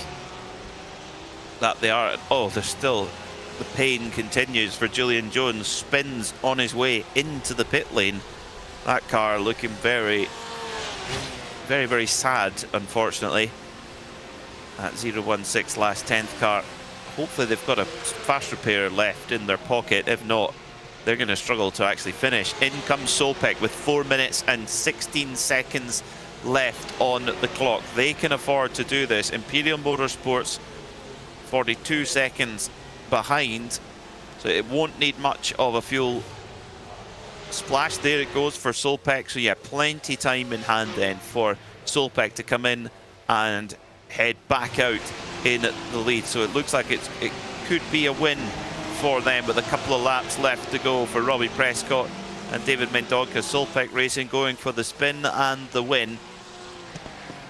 But where do Matrix Black fit in that? The fact that Matrix Black and Solpec have been pitting on the same lap all the way through the race, that would indicate to me that Matrix Black need to pit as well. And I'm currently following Matrix Black on my screen. They're heading their way out of the high banks right now towards the tri-oval. They have not come down pit lane on this lap. I wonder, have they done enough fuel saving? Will they be able to make it to the end? They aren't exactly out of the woodwork just yet, as there's a battle right in front of them involving their team car, the Matrix Copper, and the Stallion GT3R effort. That's currently a battle, I believe, for a 20th in that category. So they're not out of the woodwork just yet. However, it is still going to be quite intense to see how they may be able to cut it coming time to the very end of this race. Less than 3 minutes to go, so I believe we are either on or very close to the second to last lap of this race. I'm keeping my eyes focused on Matrix Black. Maybe they've done enough fuel saving. Maybe, potentially. If they have, that would be an amazing job from Matt Siddle to make that stint last that length of time. The moment they're on the 23rd lap of their stint, it would be a big effort if they have. They've maybe done the calculations just right, but Solpec needed to take a splash and go. They could afford to, of course, but Matrix, we'll see now as they come around. This probably will be their last chance to come in for that splash and go. Or are they just going to risk it and hope for the best? They come through the Le Mans chicane for what may be the penultimate time. Race leader number 93 coming to start another lap. Oh, I think we're going to go 2 laps actually as the race leader comes through over the tri-oval and over the line. I think we've got 2 to go from here. We're going in a little bit into overtime actually, Ron. Yeah, and when we talk about these endurance races and the fuel saving that may go on, it is in the hands of your leaders in the classes, as there's the pit stop from Matrix Black. I think that may have been the final nail in the coffin for them, seeing that it would go another lap. Didn't see any fuel saving going on, so I think they were resigned to the fate. Matt Siddle not able to irk enough of a fuel stint out of it. He was able to get 1 more lap, but just not enough. That will be P3 for Scuderia Chicken House unless they can have a razor sharp stop. 4.6 seconds stopped in the stall, but a very long run until they hit that pit lane speed limit line. There's a Scuderia Chicken House effort blowing past Justin Sang behind the wheel of that number 88 machine. That will just about assure that they round out your podium in the GT3 category. Solpec on track for a win, currently holding on to a 28-second margin over Imperial Motorsports, who we haven't really talked about thus far in this race. They've been a little bit sneaky, bit under the radar, but they have put together a fine drive indeed. The 453 effort out there on the circuit right now, holding on to P2 Matt Quinn behind the wheel of that effort, setting quick time after quick time, consistent times as well. Looks like he's got to bring that team back from the brink and hold on to a P2 at the very end of this race. In the meantime, though, the white flag will be in the air. One more lap of racing action for Daytona and for David Boyer to try and complete what has been a stunner of a drive.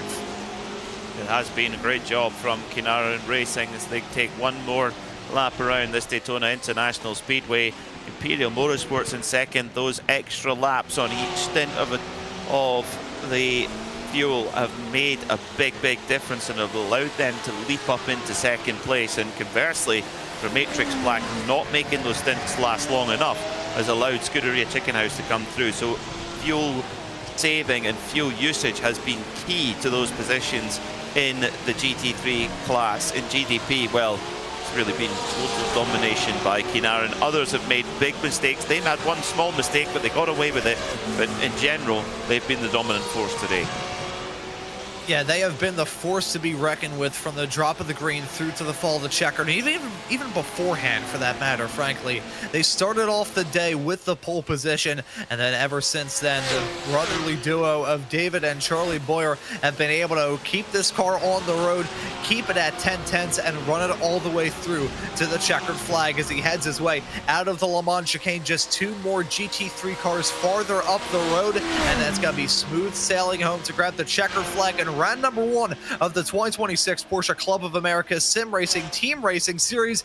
David Boyer and Kinaran Racing Blow will be able to take the victory here at Daytona under the lights. That's the victory for the number 93 team. They are victorious from the pole. Waiting for a couple of moments for Solpeck to complete what has been an equally brilliant drive. They've been able to grab the checkered flag. They were the last cars that they actually overtook.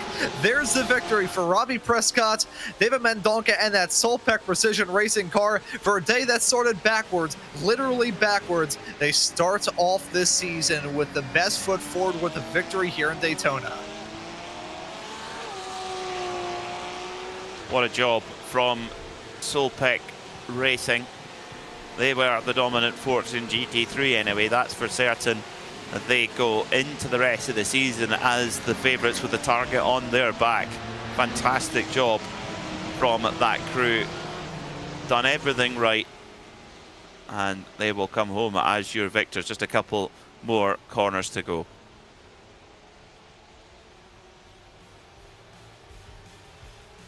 An overall storming drive from everybody throughout this field, keeping it clean, keeping it green. Solpeck gonna grab the checkered flag in GT3.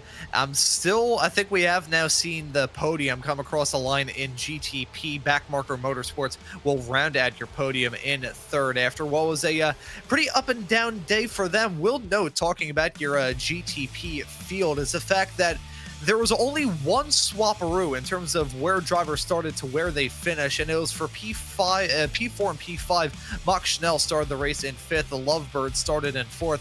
They ended up inverted of that by the time they got to the checkered flag. We'll get your results loaded up here in just a couple of moments' time for the opening race of this season. Here are your GTP results, and it is a dominating win for Kinaran Racing and David Boyer. One lap the margin at the end of it all. Robert Neville, who put on a fantastic, we'll say, the first third of an ad lap. Later on, he walks away with second, a consolation prize for that effort. And one of the only good things, frankly, to come out of the last 10th stable here in the opening round of the championship. Chris Costas will round out your podium in third in the Backmarker Motorsports number 27 effort. Max Schnell, as I mentioned a few moments ago, Johan Nye behind the wheel of that 141 effort at the end, finishes this race in 4th in front of Lisa Eskridge, finishing in 5th for the Lovebirds. And then rounding out your field in GTP, Ben Whitehurst after the drama involving Cat 5 and an impact into the barrier. They end up 7 laps down, 6th overall, so they're able to get past everybody in GT3, but were able to get past nobody in GTP. As we look at the GT3 results, it's Robbie Prescott, your winner, the Solpec Precision Racing team, grabbing the W here. 31.1 seconds is the margin between themselves and Matt Quinn, the Imperial Motorsports entry. I mentioned how they put on a pretty rousing recovery drive throughout the race. Didn't talk about them in the early stages. They're quietly lurking in the background, but a P2 for that team is a fantastic way to get this season up and rolling. Justin Sang behind the wheel, the Scuderia Chicken House team, they inherit P3 after the pit stop right towards the end from Matrix Black. They finish right behind, only 4 seconds a gap at the end for the team that finish in P4 in the GT3s. Nicky Chen and Last 10th Racing, the 011 effort, round out your top 5 in the GT3s with Mike Patterson and Matrix Silver behind in 6th. Stallions and the number 7 team, driven by Anthony Carbone Jr. at the end, will finish fittingly in 7th. Last 10th New England and the 013 will finish in 8th with Gone Broke Racing Team in P9. And Joe Ayers behind the wheel, the number 83 car, running at your top 10 at the end of this race. Looking through the field, we have Cat Racing in P11, Missile Motorsports in 12th, R Speed Black with maybe the best paint scheme on the racetrack, and the number 13 car finishing this race fittingly in 13th, Matrix Copper in 14th place, Stallions GT3R in 15th place, Let's 10 GTP, not running in GTP, instead running in GT3. They finish in 16th. Max Schnell in GT3 finished this race in 17th, with Last 10th Great White behind in 18th. Dre GT with some drama throughout the race in P19. Chroma Motorsports complete your top 20 in the GT3 category. Just a few more cars. It's Roadrunner Hurricane in the 959 effort in 21st. Chroma Motorsports Black, after some drama right at the drop of the green flag, finish in 22nd. And a pretty torrid time for Matrix Gold. They picked up a penalty right towards the end. They end up 23rd, last of the drivers class in GT3 and overall here in this race as well. So those are the results for the opening round of this season. And Peter, it looks like we have some drivers looking to have a chat with us, so I will let you get the interviews up and rolling and ask who you want to have a chat with first. Well, I think we can only start with our race winners, David and Charlie Boer. Gentlemen, what a performance, but we have to say, whoa, it looked nerve-wracking at a few, well, what was it, 20-30 minutes towards the end. It nearly ended in tears. Yeah, I mean, there were definitely a few scary moments in that race, but overall, I think we kept our composure through some of the difficulties, and we had the pace, so we brought it home. Yeah, we're kind of hoping no one saw that, to be honest. Couple miscues, but overall, just driving consistently. Felt really good about the pace all day. Shout out to Dave pulling it in at the end. It was really good drive. It was a superb performance. I mean, where do you think you guys were finding the edge over your competitors today? To be honest, it's a little tricky because with this race being right after the holidays, we were tuning our setup for the car literally 15 minutes before the race started. So we made a couple tweaks, maybe got good, but we're looking forward to get some real practice in for Sebring at the next one. Yeah, Sebring always a tough event, but the perfect start to the season. 350 points on the boards. Charlie, David, congratulations on the win today. A perfect start, and good luck for the next one. Thank you. It's a ton of fun. Looking forward to it. Yep, thanks for the broadcast.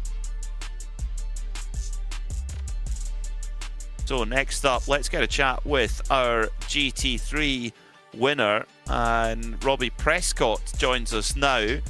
Robbie, that was a superb performance from you guys at the Solpec Precision Racing team. Tell us the story of the race. I think it was pretty fun, smooth and easy sailing besides the first lap with a little fun bus stop with David. But I think David was just trying to give us a little bit more of a challenge. Maybe he wanted to pass some more people and work his way back up the race. But once he caught back up and handed the car off to me, I knew I had the pace. So it was just kind of keeping the car in one piece and making sure I was just hammering the lap times. Tell us about the fuel strategy, because it was really marginal on the GT3. Are some cars getting home on 3 stops? You guys having to take 4 stops? It worked out. Did you guys discuss that beforehand, or how did it play out? Yeah, we were going to see how the race played out. If we took the lead and then kind of started pulling away, then we were going to fuel save. But obviously with that little spin at the front, we're like, you know what, screw it. We're just going to go to kind of hammer it down. As soon as Pies kind of started falling back with his teammate, I knew they were going to do the not splash and dash at the end. So my goal was just to run as fast as laps as I could to the end and just get a big enough gap so when we come in for a splash and dash, we'd be totally safe. And I think we came out of the pits with like almost a 30-second gap after that, so I know we were in the clear. Yeah, you certainly were. Made the difference by then. Heading into Sebring, a completely different challenges. What are you guys thinking heading into the second round of this championship? Oh, I think it's fun. Always a good race. The calendar for this TRS season actually is pretty good, so I'm hoping I can make all of them with a busy schedule here. But I think Sebring will be a little different. Daytona, it's kind of a easier track to pass on and let the GTPs know where you're going and stuff like that. So I think with Sebring, it'd be kind of making traffic a little bit more manageable. But other than that, I trust David. David's a legit driver, so I believe we can kind of keep the streak going here. Well, we look forward to seeing it. Congratulations on the win today. A superb performance. Thank you. Always fun being in here. Always thanks for the broadcast, and shout out to our Solpec boys who created the setup for us, and always our sponsors at Bruzy. So thank you. So two very happy winning pairings there, Ron, and ominous for the rest of the season for their rivals, looking confident to score more in Sebring.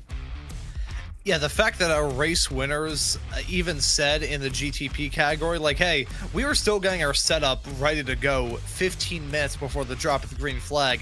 The fact that they are still able to have a dominating race win, even with all the drama that happened throughout this race, notwithstanding, that was still an absolutely amazing performance. But a fantastic opening round of the season here for the Porsche Club of America. But next time at Peter, heading off to Sebring, that's going to be a completely different beast for these teams.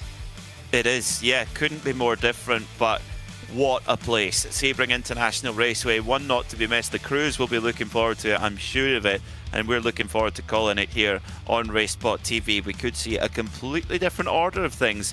So different is Sebring from the Daytona International Speedway. Yeah, so a lot of action to look forward to in the PCA world. Of course, this upcoming Wednesday, you will see the start of Series 15 for Porsche Club of America action with the brand new Cup cars, and I hope that all of you will be able to tune into that broadcast then. But as for this broadcast here today, for round number 1 of the PCA Sim Racing Team Racing Series here in 2026, that will just about do it. So for myself, Ron Mullins, Peter Mackay joining me in the broadcast booth, and Ramiro Augustine Cisneros working on the cameras and the graphics and the virtual production hauler, I say thank you all so very much for tuning into the action here on RaceSpotTV today, and we hope to see you all wherever it is in the not too distant future.